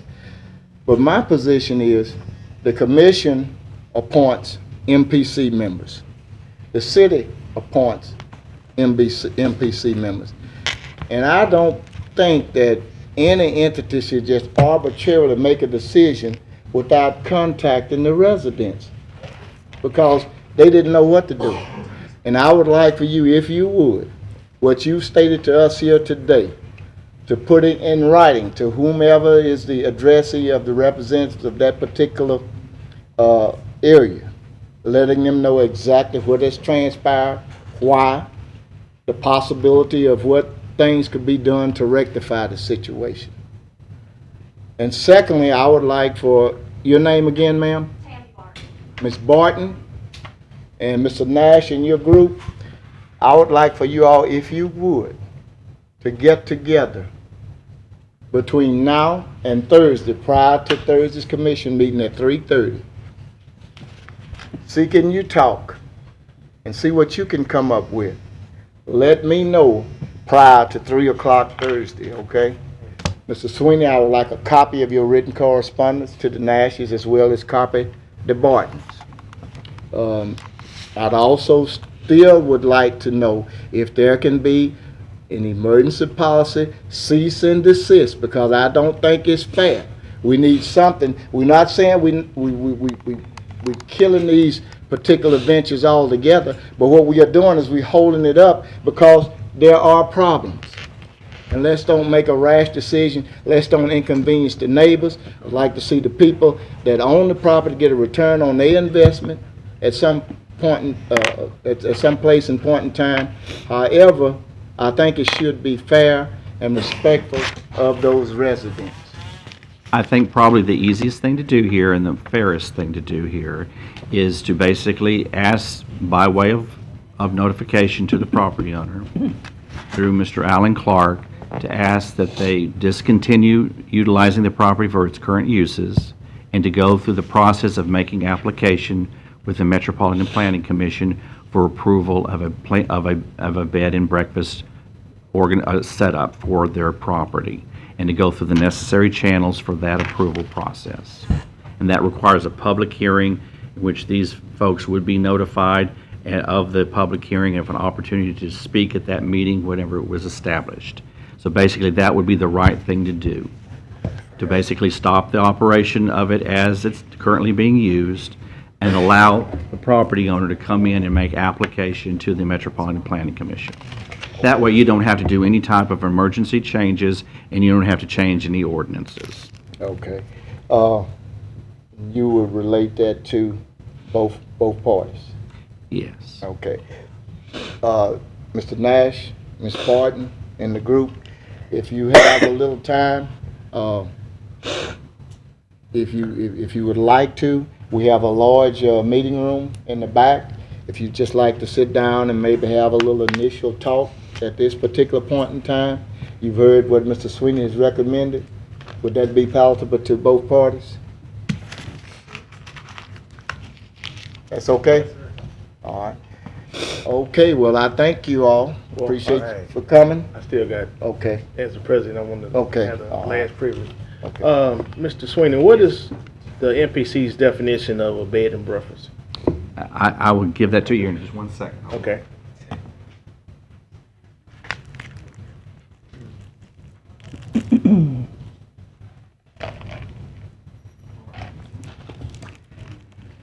Okay, a bed and breakfast lodging means overnight sleeping and breakfast accommodations subject to the following limitations. 1, business shall be conducted at a family business in a dwelling by a resident owner family. 2, no more than 8 registered overnight guests. 3, serving of 1 meal limited to breakfast for registered guests only. 4, no sale of other goods or services. 5, shall not be advertised as a hotel, motel, inn, boarding house, rooming house, or the like. 6, no on-premise business shall be conducted by the persons other than the resident owner family. 7, no business signs shall be permitted. And 8, 1 off-street parking space shall be provided per guest room, in addition to the 2 required parking spaces for the resident owner family. And then 9, with respect to such establishments, all persons shall be entitled to the full and equal enjoyment of the goods and services, facilities, and advantages and accommodations in such establishments without discrimination or segregation or grounds for race, color, sex, religion, or national origin. And does require MPC approval of a site plan and a public hearing. Okay. Also, hold on. Also, in the approval process, you would also send out the letters like you typically do when you have a zoning change. Yes, sir. To all the nearby neighbors so that they can come and. That is either correct. talk in favor or talk against that particular. That is correct. Okay. Just from what I've heard today, with a $175 nightly fee and a $75 cleaning fee, to me it sounds like a business. That's my interpretation. When you looking at venues to rent, to have functions in, and they have a contract that you sign and pay for the rental of the building. It's not overnight, but it's for so many hours. And then you have a deposit that you put up, and if you don't clean up, then they would take that money as your deposit. So I think it's something we just need to sit down and go through the process. And if y'all started that today, I think it would move in a fair and just manner that we won't have to do any type of legislation or emergency legislation to get That is correct. All right, thank you. You're welcome. Mr. Chairman, if I might close, and would you all follow me? I'll lead you to but I just want to mention that we got resolution number 22 for consideration today. A portion of the hotel and motel tax, an increase, okay? All righty. Everything he said about a bed and breakfast implies resident owner. There is no resident owner. We understand. That's what you're going to talk about in the back. That's what you're going to talk about. You understand? Next item, Mr. Clerk. Next, we move to reports, administrator's report. Mr. Administrator, you up. Okay. President Johnson, good afternoon, Commissioners. We have a couple of guests at Commissioner Johnson's request. We want to get an update from Benton Steel. We have Mr. Timothy Irway and Mr. Patrick Gillum here today to give us an update from Benton Steel. Gentlemen, ma'am.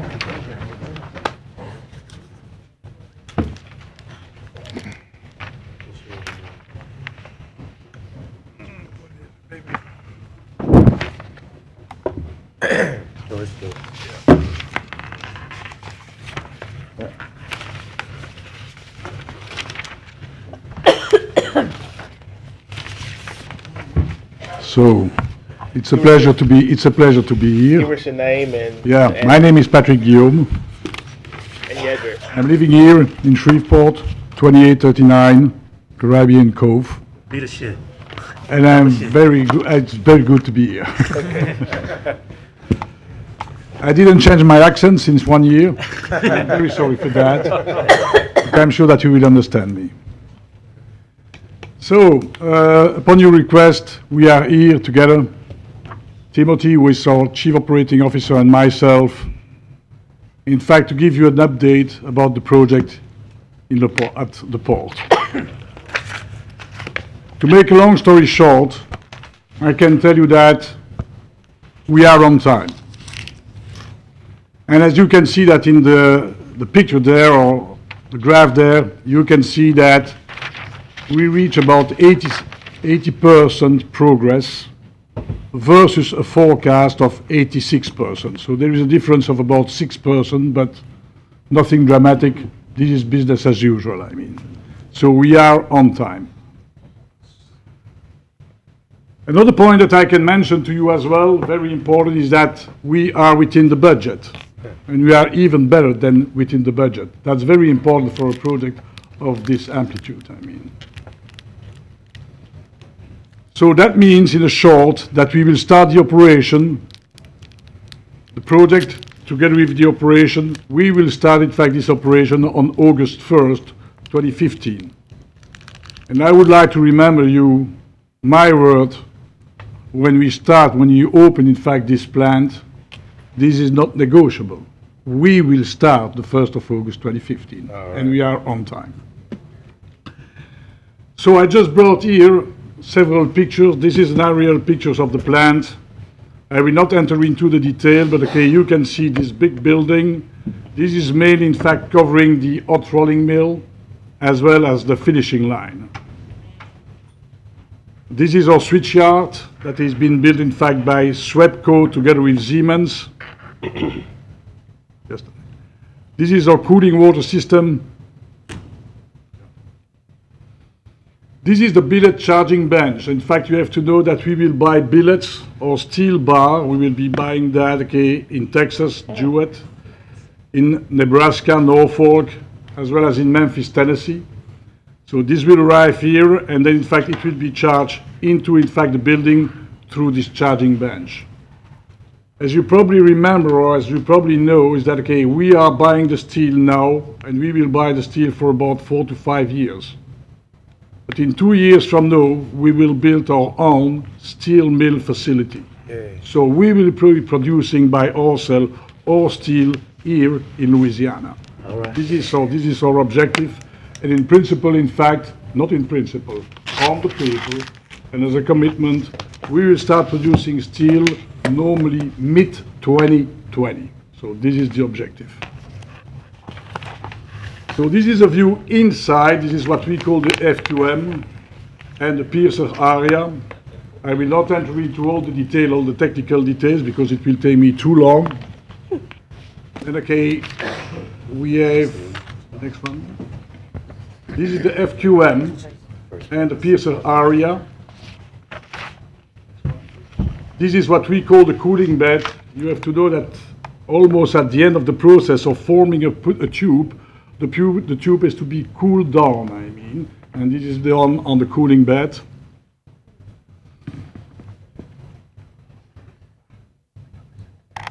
This is the hot rolling mill process. Okay, again, I have no intention to enter into all the details because it will take me long. Okay, this is in fact the way we are normally, in fact, making a tube. What are we doing for the time being? For the time being, in fact, we start what we call the commissioning activity. It means that, okay, we have all our equipment in place, and we are starting to check all the equipment. We are verifying all the equipment, verifying the functionality of each and every equipment. But you should know that, okay, right now we have already part of our plant that is running under our full control. Mainly the compressed air station, the cooling water plant, the switchyard, and the medium voltage distribution. So we have already the people of operation taking care about this part of the plant.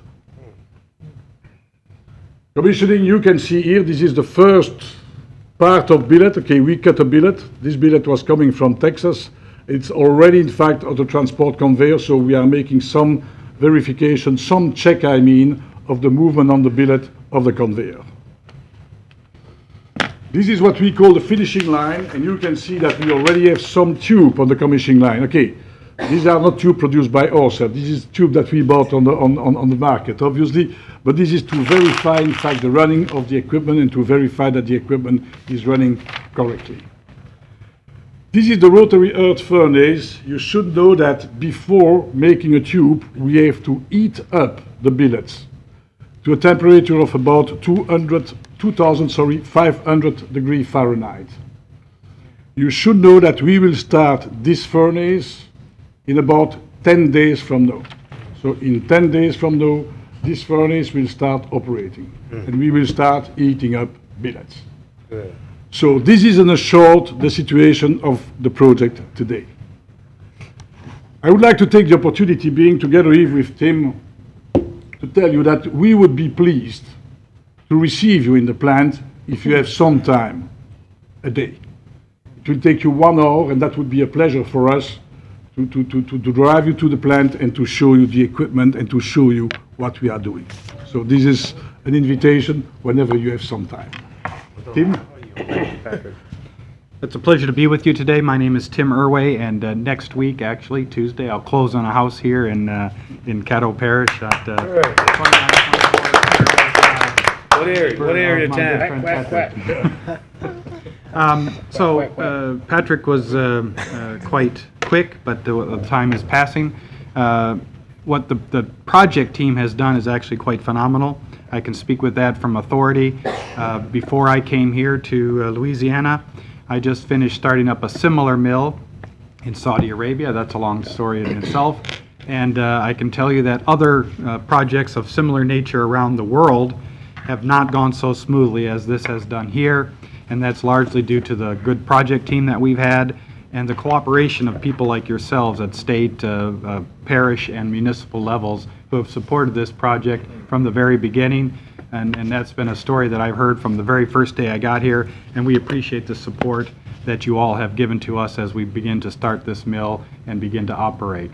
What am I here for? Patrick has done a fantastic job with running the project, but it is not a project that Bentler Corporation is looking for. Bentler is looking for an operating facility, and so my job is to get it up and running and then transition from a successful project to an even more successful, if that's possible, ongoing business to make tubing here in the Shreveport area. So the process that we're going to go through, you see here these 3 rings that represent that. Patrick talked about the cold and hot commission that's going on, and now we have to begin the process of operational readiness and facility preparation. That's getting everybody to know exactly what they need to do in order to make this business run so that we can make the product and be successful at doing so. A part of that, we have invested almost to this point $750 million in the tubing mill, and we will continue to invest, as Patrick mentioned, another almost $250,000 for a total of $1 billion in a steel making facility so we can support that tubing mill. All of that $1 billion investment would be worthless if we do not find the right people to operate that mill, and that's a process that we are pleased to say is going quite well. Today we have about 222 people at the end of February compared to our plan of 240. So we are well on our way to meeting our targets, and we are progressively moving towards the goal of end of this, so April, of about 284 employees that will be on site. Most of the employees that we're hiring at this point in time are all coming from the local area. So while there was originally some engineering talent and other talent that we found from outside, such as myself, and I'm very happy to be here. Now we are hiring the people for the skilled and semi-skilled positions, mostly from this area, and that's where the BIPSI Training Center is coming in quite handy. So just to give you a brief update, right now we have about 386 training classes that will be held before the start of production SOP. We have almost 12,000 hours of training that has been conducted to date, and right now we have 123 of those courses that are developed, and we are continuing to develop those courses as we transition from the theoretical based training that much of the equipment suppliers have been doing. Now as we get into the commissioning, when machinery is actually coming to life, Now that becomes hands-on training, and the employees are getting their first chance to actually see how this equipment works and get their hands on it and make it their own. So that's what the task is. The BIPSI Training Center, if you've not had a chance to go out there, I highly recommend it. It's quite the facility that has been given to us, and we're making full use of it. Every single employee that is hired by Bentler goes through at least an orientation training, and that's followed up by specific training based on their specific job requirements, as well as general training for how we want those employees to function within our team. And that's very important to us, is not only the skills that they bring, but the teamwork and the attitude that they bring to the table. We believe that everybody can be taught what they need to do, but they have to have the right attitude to work within that team atmosphere. And so we're very pleased with the training center that we have at BIPSI, and we see that as a major advantage for us as we bring these people on board. And of course, we've bought a lot of equipment from countries such as Italy and Germany, and some of our employees, many of our employees, have also had the great opportunity to taking some time to go over to those places, people like Daniele in Italy, and receive hands-on training there with the equipment as it was being tested before it was shipped to our facilities. So we've taken full advantage of those opportunities as well, and so far we've had very good success with our training activities. And that's the end of our brief presentation. Thank you very much. Okay, we got a commissioner that would like to ask you some question, and quite sure it'd be some more. Starting out, Commissioner Williams. Let me just say thank you, Mr. Chairman, for inviting, giving us an update on the Bentler Steel Company. Also, who's the young lady that's in the back? Y'all didn't introduce This is her. Denise Reynolds. Denise is Hey, Miss Reynolds. our assistant. She keeps Patrick and I in line, so we're very happy for that. You mean assistant? What's her title? She's executive assistant. Executive administrative assistant. Okay. Are you from here, Miss Lee? You from here?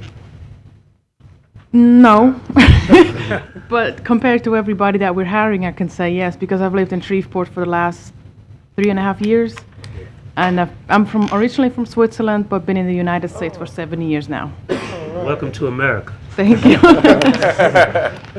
But I just want to commend the Bentler Corporation. I read about your international, global relationships throughout the international community, and how your relationship and how you compare with our competitors like China and those people. But also having the fortitude to recognize hiring local talent. Pool of talent we recognize we have here right in Louisiana, right in Caddo, and the architect. And I know a project of this magnitude requires those trained, skilled workers already from throughout the globe, and having to come in and help train us here. So I want to commend your partnership, your relationship, your fortitude to understand it's good that we hire from within, because the people there are hurting, they're bleeding for jobs and opportunities. And I can't say enough of how you recognize that our people here need the local work, need to start at home. And also the economic impact you're making by starting up in August the 1st. Give people enough time, money to get ready for Christmas. So here again, we are excited. This is one of the best news we heard in years and years to come. Lately, we haven't had a lot of good news. But I thank the president, the chairman, for inviting you here, and all the partners, the state, the city, the parish, and everybody who had a role to play in bringing you to Caddo Parish. I'm so excited and look forward to maybe you growing even more so, even larger than what you have here. I guess the question I would have, I just wanted to comment on some things. The Department of Workforce Development. Workforce Development played a major role in helping develop the training institute at BIPSI. Could you tell me what that investment was? Does anybody know? In BIPSI? Yes. I think it was 12 million. BIPSI was about, total I think that was 20 million. If I remember well. Because that was not only the building, that was as well the force that we are receiving, in fact, fast start. Okay, people of LED that are helping us, in fact, to identify the people to other people, I mean. And you do have a website where people wanted to find employment. Yes, sir. They want to become a vendor as well for Bentler. Is that a website for that as well, or they talk to the administrative assistant? There's a contact person that they can talk to.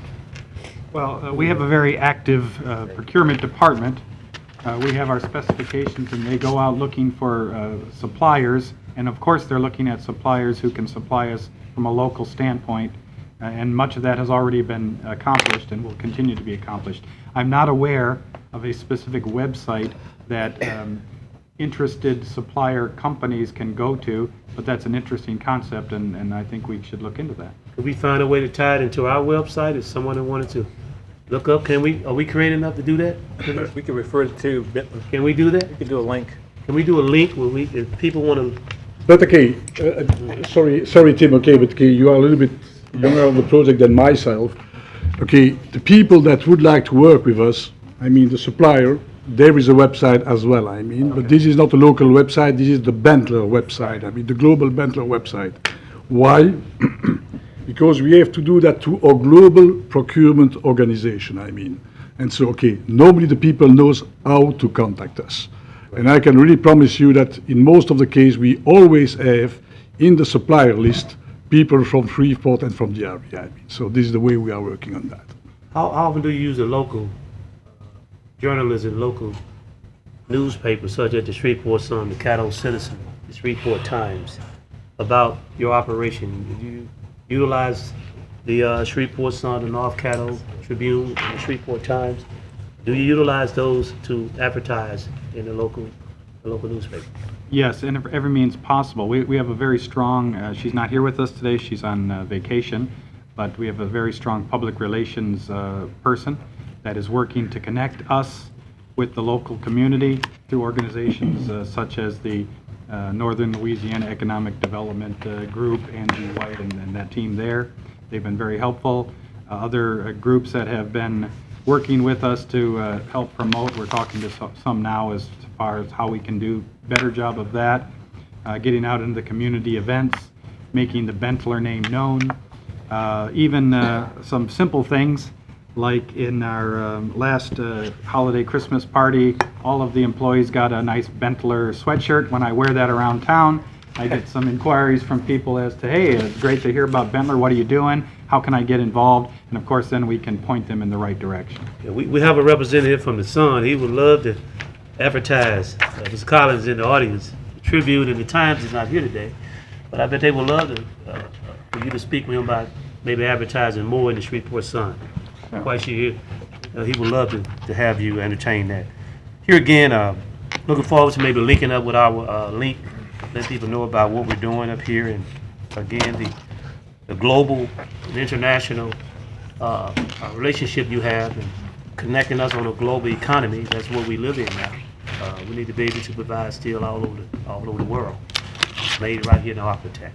So, and I hope there'll be other suppliers coming because you are the hub, and build a whole new neighborhood down there. And look forward to growing with you, growing together. The economy grows together. When people are working, they have an opportunity for work. That means crime goes down, quality of life is better, people have a good quality education and vocational training, and that helps the economy, and that helps us become a better community. That's what we're looking for. How do we make this community better? And as the commissioner would always say, it's better when we work together, and we continue on to do that here in Caddo. Thank you for being here. I would like to mention one thing. Yes, sir. You are speaking about global. Today, in fact, as mentioned by Tim, we have some of our people being trained in Germany, for example. And for the technology transfer, we will use some Germans that will be here for maybe 1 year maximum, for 20 people maybe, for 1 year. What I hope is that the next time Bentler is making a plan somewhere, I don't know where, could be China, could be, I don't know, South America as well, that all people from Caddo Parish will go, in fact, to train the people in South America or in China. And that will be a good result. And that's what we have to do. That's great. Thank you very much. Thank you. We got 2 more commissioners that want to say right. something. Commissioner Bo. Okay, thank you, Mr. President. All right. I'll be very brief. Of course, you know I've supported you. I've always supported great jobs, and I think what you all have done, I think that's why we have invested as well. It's remarkable, sets us up to a whole new level, even on the socioeconomic status here in the parish and the city. So I just commend the greatness, and I can't wait to see. And with that being said, who do we call first, and when can we call the tour of the facility? We're gonna set that up. We're gonna do that. To Oh, the administrator. thank you, Dr. Wilson. Okay. Hey, see you soon. Yeah, everything is already organized. It's just you to decide, in fact, when. Yes, sir. Okay. Okay. Thank you all. Got one more commissioner that's gonna talk at that. I guess that's me, since I'm the President. only one that's still up there. You said you got 222 actual employees now. Yes. How many will you get to once you do the steel mill? We should be close to 750 in that neighborhood on site. We still have to do some advanced planning for that. And you talked briefly about the BIPSI Training Center. So all employees and those that's future employees will have to go through the BIPSI Training Center before they come into the plant. Yes, there's a series of pre-employment assessments where we look to see where they best fit, what their skills and their aptitudes and so forth, what the best fit for them would be. And then there's specific courses that are at BIPSI as well as on site for their specific job sets, specific safety training, and so forth. And how long is that training through BIPSI? It really depends on the job. The orientation training is a 3-day course. Everybody goes through that. Okay. And then the other trainings really depend on their job. It depends on their incoming skills as well as what their specific job is. Okay. I think you answered all my other questions in the presentation. That's all I have. As Patrick said, we really look forward to you taking some of your valuable time and coming out to visit us. So as soon as you're ready, we're ready. Just let us know and we'll make all the final arrangements. Okay, thank you for coming out, and thanks for the update. Thank you. Next item, Mr. Administrator, on your report. Yes, sir. Commissioners, this is the follow-up to the directive that you issued at your January 5th, 2015 meeting to research the contract services costs for economic development and the grant writer position for Caddo Parish. The Human Resource Department has completed an analysis of what it would cost to contract these services. Our research indicates that it would cost approximately $50,000 per year to contract for a grant writer services. When the commission decides to fund this position, we will issue a request for proposal and then go through the selection process. And I think once we get this done, the price may be slightly lower than what we estimate to be $50,000. As it pertains to the economic development position, we have spoken to one independent economic development service provider, and we have also received a written proposal from the North Louisiana Economic Partnership, NELEP. Based on the uniqueness of the economic development service provider qualification, I'm recommending that we consider employing the contract services of NELEP. The North Louisiana Economic Partners has given us a proposed cost of $125,000 per year to provide a full-time person solely for the parish of Caddo. This price includes securing a highly qualified economic developer, along with allocations for travel and other related operational expenses. How much? $125,000. Okay.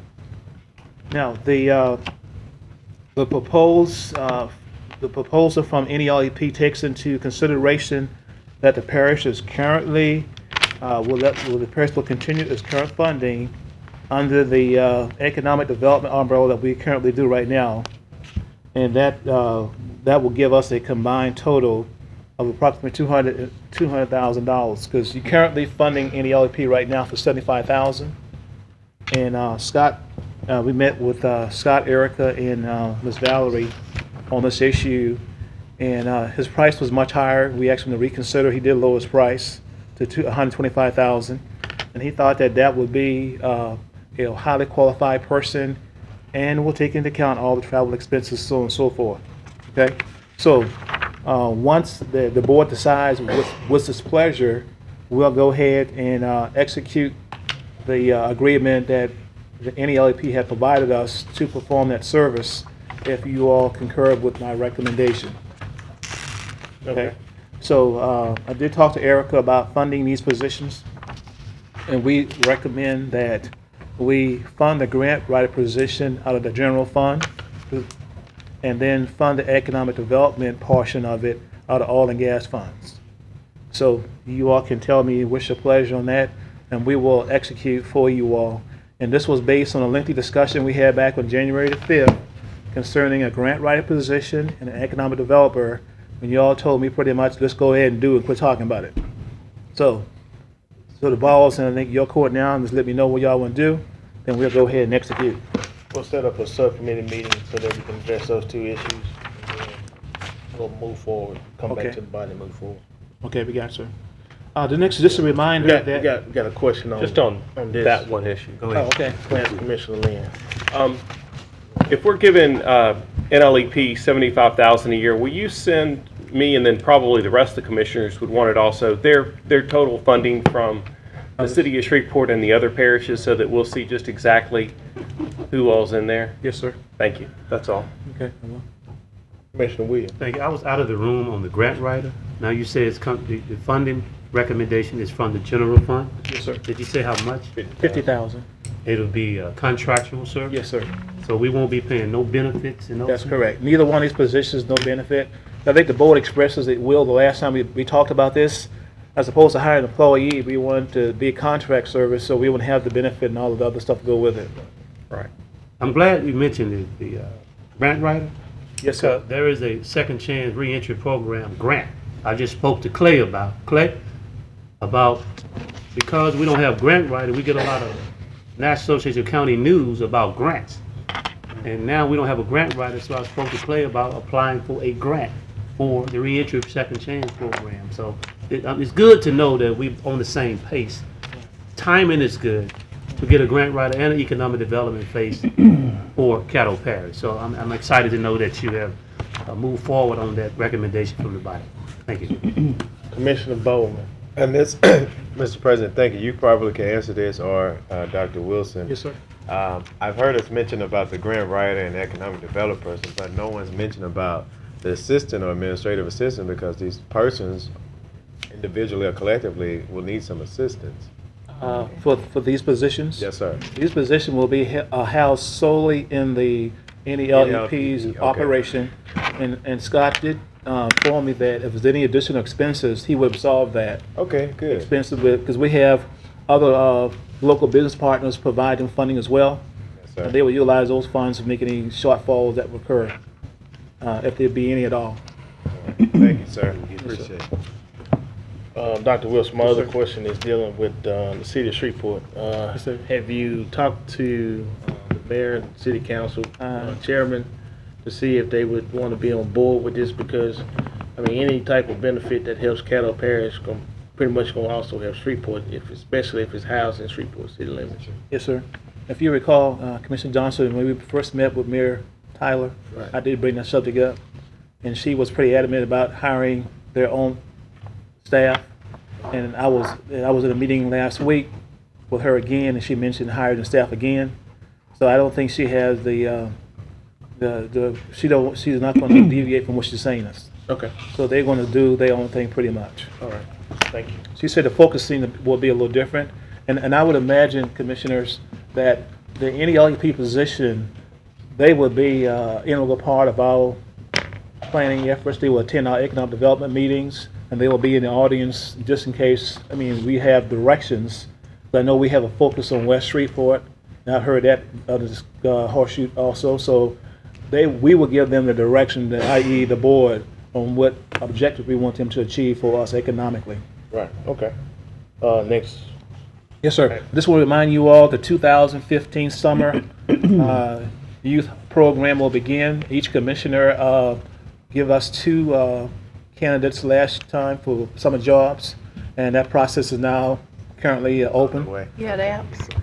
Huh? Y'all have the application? We will provide those applications for you. So just let us know your 2 recommendations. We'll take them through the normal employment process, the screening process, and we'll hire them, place them in our organization. And then also a reminder of the legislative day, April 22nd, down at the state capitol. I know we usually support that. And with that, sir, Any questions for me? That concludes my report for the day. Commissioner Epperson has one. Yes, sir. Dr. Wilson, I'd like to see us up the allocation to 4 per commissioner. Ms. Barnett, did we have any organization that did not receive funding in our NGO or CBO from last year? Or do we have one that may not receive funding this year because they have not met the criteria? I think we Familiar had, with any? we might have a few that didn't receive their funding last year, and I'm not sure about the status of the funding this year. Ms. Frazier, are you aware of any, that reporting period for, when was that reporting period? January 31st? Yes, sir. Do you have any? We only have one, I think, that is probably not going to receive funding this year. Okay, and what based on amount, that. please? Hmm? What amount is that? $10,000. 10,000? Okay. Can I interject? Okay, go ahead. Ms. Frazier, what about the biomed money that they didn't use all last year? Did they come back and try to use the whole 500,000? Because at one point in time, they hadn't used all of the 500,000 from last I know year. we just processed some invoices for them last week, their last quarter invoices, so I'm not sure if they had any money that was not used from last year. So that's 2014 money instead of 2015 money? Right. Okay, and they all invoiced before December 31st? Yes, sir. All right, we'll find some money. Okay, well, anyway, Dr. Wilson, I would like for us to do whatever's necessary to increase this to 4 students per commissioner this year. Whatever we need to get that done. Why 4? Why we can't do 5? Because 4. And I said so, that's why. You're always messing with me. Be quiet all day. Okay. Happy Easter. Does that conclude? Yeah. Those commissioners, while we're here, I just checked the numbers. We have $37,000 in the budget for 2015, and to accomplish what's being. That was 44. Who dipped in? 37,000. Okay, I thought it was 44,000. What is that now? I'm stating that the money available for the program is $37,000. So obviously, if we're going to double what we've been doing, we have to increase the money. So I'll come back to you and let you know what that additional cost would be, and you can give me the directions from there. What it was last year? It was 35,000 last year, Okay. and we spent 37, so we increased it to 37. And the reason why we increased it, Commissioner, is while the young people were out during the holidays, Christmas time, they came back to work for us again. Okay. Still just stewards of the money. So we'll give you what that number would need to be if you go to 4 as opposed to 2 per commissioner. Okay. Commissioner Thibodeau? Yeah, I don't mind increasing the number of workers, but it was my understanding that last year we had people that were just stumbling over each other and that had nothing to do. So I want to be sure that they're doing meaningful work and not just up here stumbling over each one, one another. Yes, sir. I didn't get that information. Commissioner Epps? Can a commissioner have a couple of them? I can keep them busy. No, sir. Except they can't do the yard work under here. No. This guy sharecropping. Clean up the board. Dr. Wilson, what I would like this year is we get a monthly update on how they're doing. Sure. Because if one commissioner gets that information, I mean, that was my first time hearing that we had kids stumbling over it, because I know we had some in animal services working pretty good. Yeah. We had some in parks and recreation, so They're very there's plenty of productive. work for them to do. We just got to make sure that they're guided in the right process to get it done. That's correct. And it helps build character and develop self-esteem and all that for these kids. So we want to try to make sure that we get that going for them. Next item. Next, we move to communication committee reports. First, we have notice of intent. Notice hereby given by the Caddo Parish Commission. Caddo Parish, Louisiana plans to consider ordinances to adopt, levy the parish's ad valorem tax millages for properties within the parish of Caddo at the meeting on Thursday, May 21st, 2015 at 3:30 p.m. at Government Plaza. At this meeting, the parish will consider adoption of its general purpose millages, special purpose millages, and debt surface millages. The parish will also consider adoption of the values fixed or to be fixed by the Louisiana Tax Commission on all assessments for railways and other public service corporations, and consider setting the assessments of property classified as timberlands. And you'll also see attached 2 letters from related to Fire District 5. Okay, Commissioner Lynn. Under communique, Parks and Recreation met today and we voted to move it to the full body just to make May Bicycle Awareness Month. We also are going to move to the full body to work out a deal with Attorney Frazier in reference to her working with Chimp Haven to negotiate 5 additional acres of land for a $15 million investment that they have in our community. And this could be tithing them the land with them having to redo another bicycle path or doing a 5-acre land swap where they give back 5 acres. Of course, we would retain all mineral rights and ownership of the property, and it would just be over years. That's all.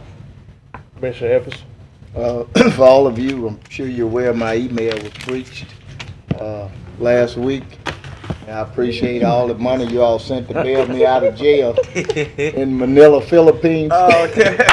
But anyway, my email was breached, but everything is good. AOL caught it before they did any damage. But if you get an email stating that I'm in distress, don't open it, and especially if there's a link on it, don't open that link. But you can continue to send things to that KAACME001. It's squared away now. Okay. I told him to keep it. I knew Thibodeau wasn't going to send no money. Next item. President's report. I'll say that to Thursday. We have no old business. We move to new business. Authorized introduction of ordinance number 5474-2015, amending the budget of estimate revenues and expenditures for Riverboat Fund for the year 2015 to provide an appropriation of $15,000 for Grace Community Center. So move to Thursday. Second. Okay, moved by Commissioner Williams. Seconded by Commissioner Lynn. Commissioner Thibodeau. Oh, we got some. Just call me on the next one.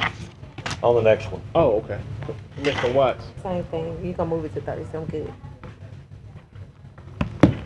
Let's vote.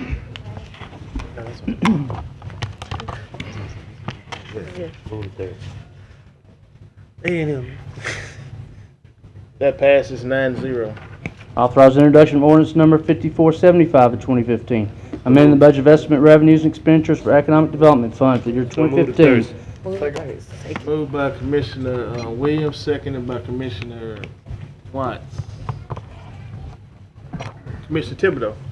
Yeah, I'd like to englobo 11-2 through 11-7 to move to Thursday. Second. 7. Okay. Does that also include resolution You number also want to 22? include my resolution? Well, you need to read it because we hadn't read it Okay, earlier. that's So fine. we'll do these and then, so we got a motion to englobo 11-1, 2 through 11-7. Right. Commissioner Watts, do you want to say anything? No, sir. Second. Okay. I Let's don't, vote. what you doing for government month? This, Go vote. vote on. Go Thursday, go vote. Thursday. He ready to go You know home. why y'all do me so bad? What we gonna do for government, Mike? You gonna show up here? It is. I'm gonna jab you with this. Okay, waiting on somebody to vote. Somebody hadn't voted yet. There you go. All right, that passes 9-0. That's the authorized resolution number 22 of 2015, a resolution to support House Bill 216 to be considered in the 2015 regular session of the Louisiana Legislature relative to hotel occupancy tax. Yeah, so Move to Thursday. 10. It should- Yes. I moved that and you second Lindo? Yes, I did. Okay. You got a second? And, also I have, these to pass out, which I forgot to pass out. This is a part of that. This is basically a letter from the Shreveport Bossier Hotel Lodging Association saying that they accept, they support this tax now. Last time around, they did not support it, so now they are supporting. Well, Those are sitting the ones you need to get, that's what they kill. So let's, I have a question. Is it coming back up again for a vote? that's what we're trying to. We're trying to get it back for me. Legislature Okay. passed it. It has changed since the last one. Okay. All right. Let's vote. Get out of jail. Thursday was fine. I meant to pass that out earlier, but I was tied up. That passes 8-0. Somebody didn't vote, but it passes. Ms. Watts, what's it going? Watts. Everybody's sitting down. I think Commissioner Watts left the room. All right, next we have consent agenda. Meeting adjourned. We got this. Me?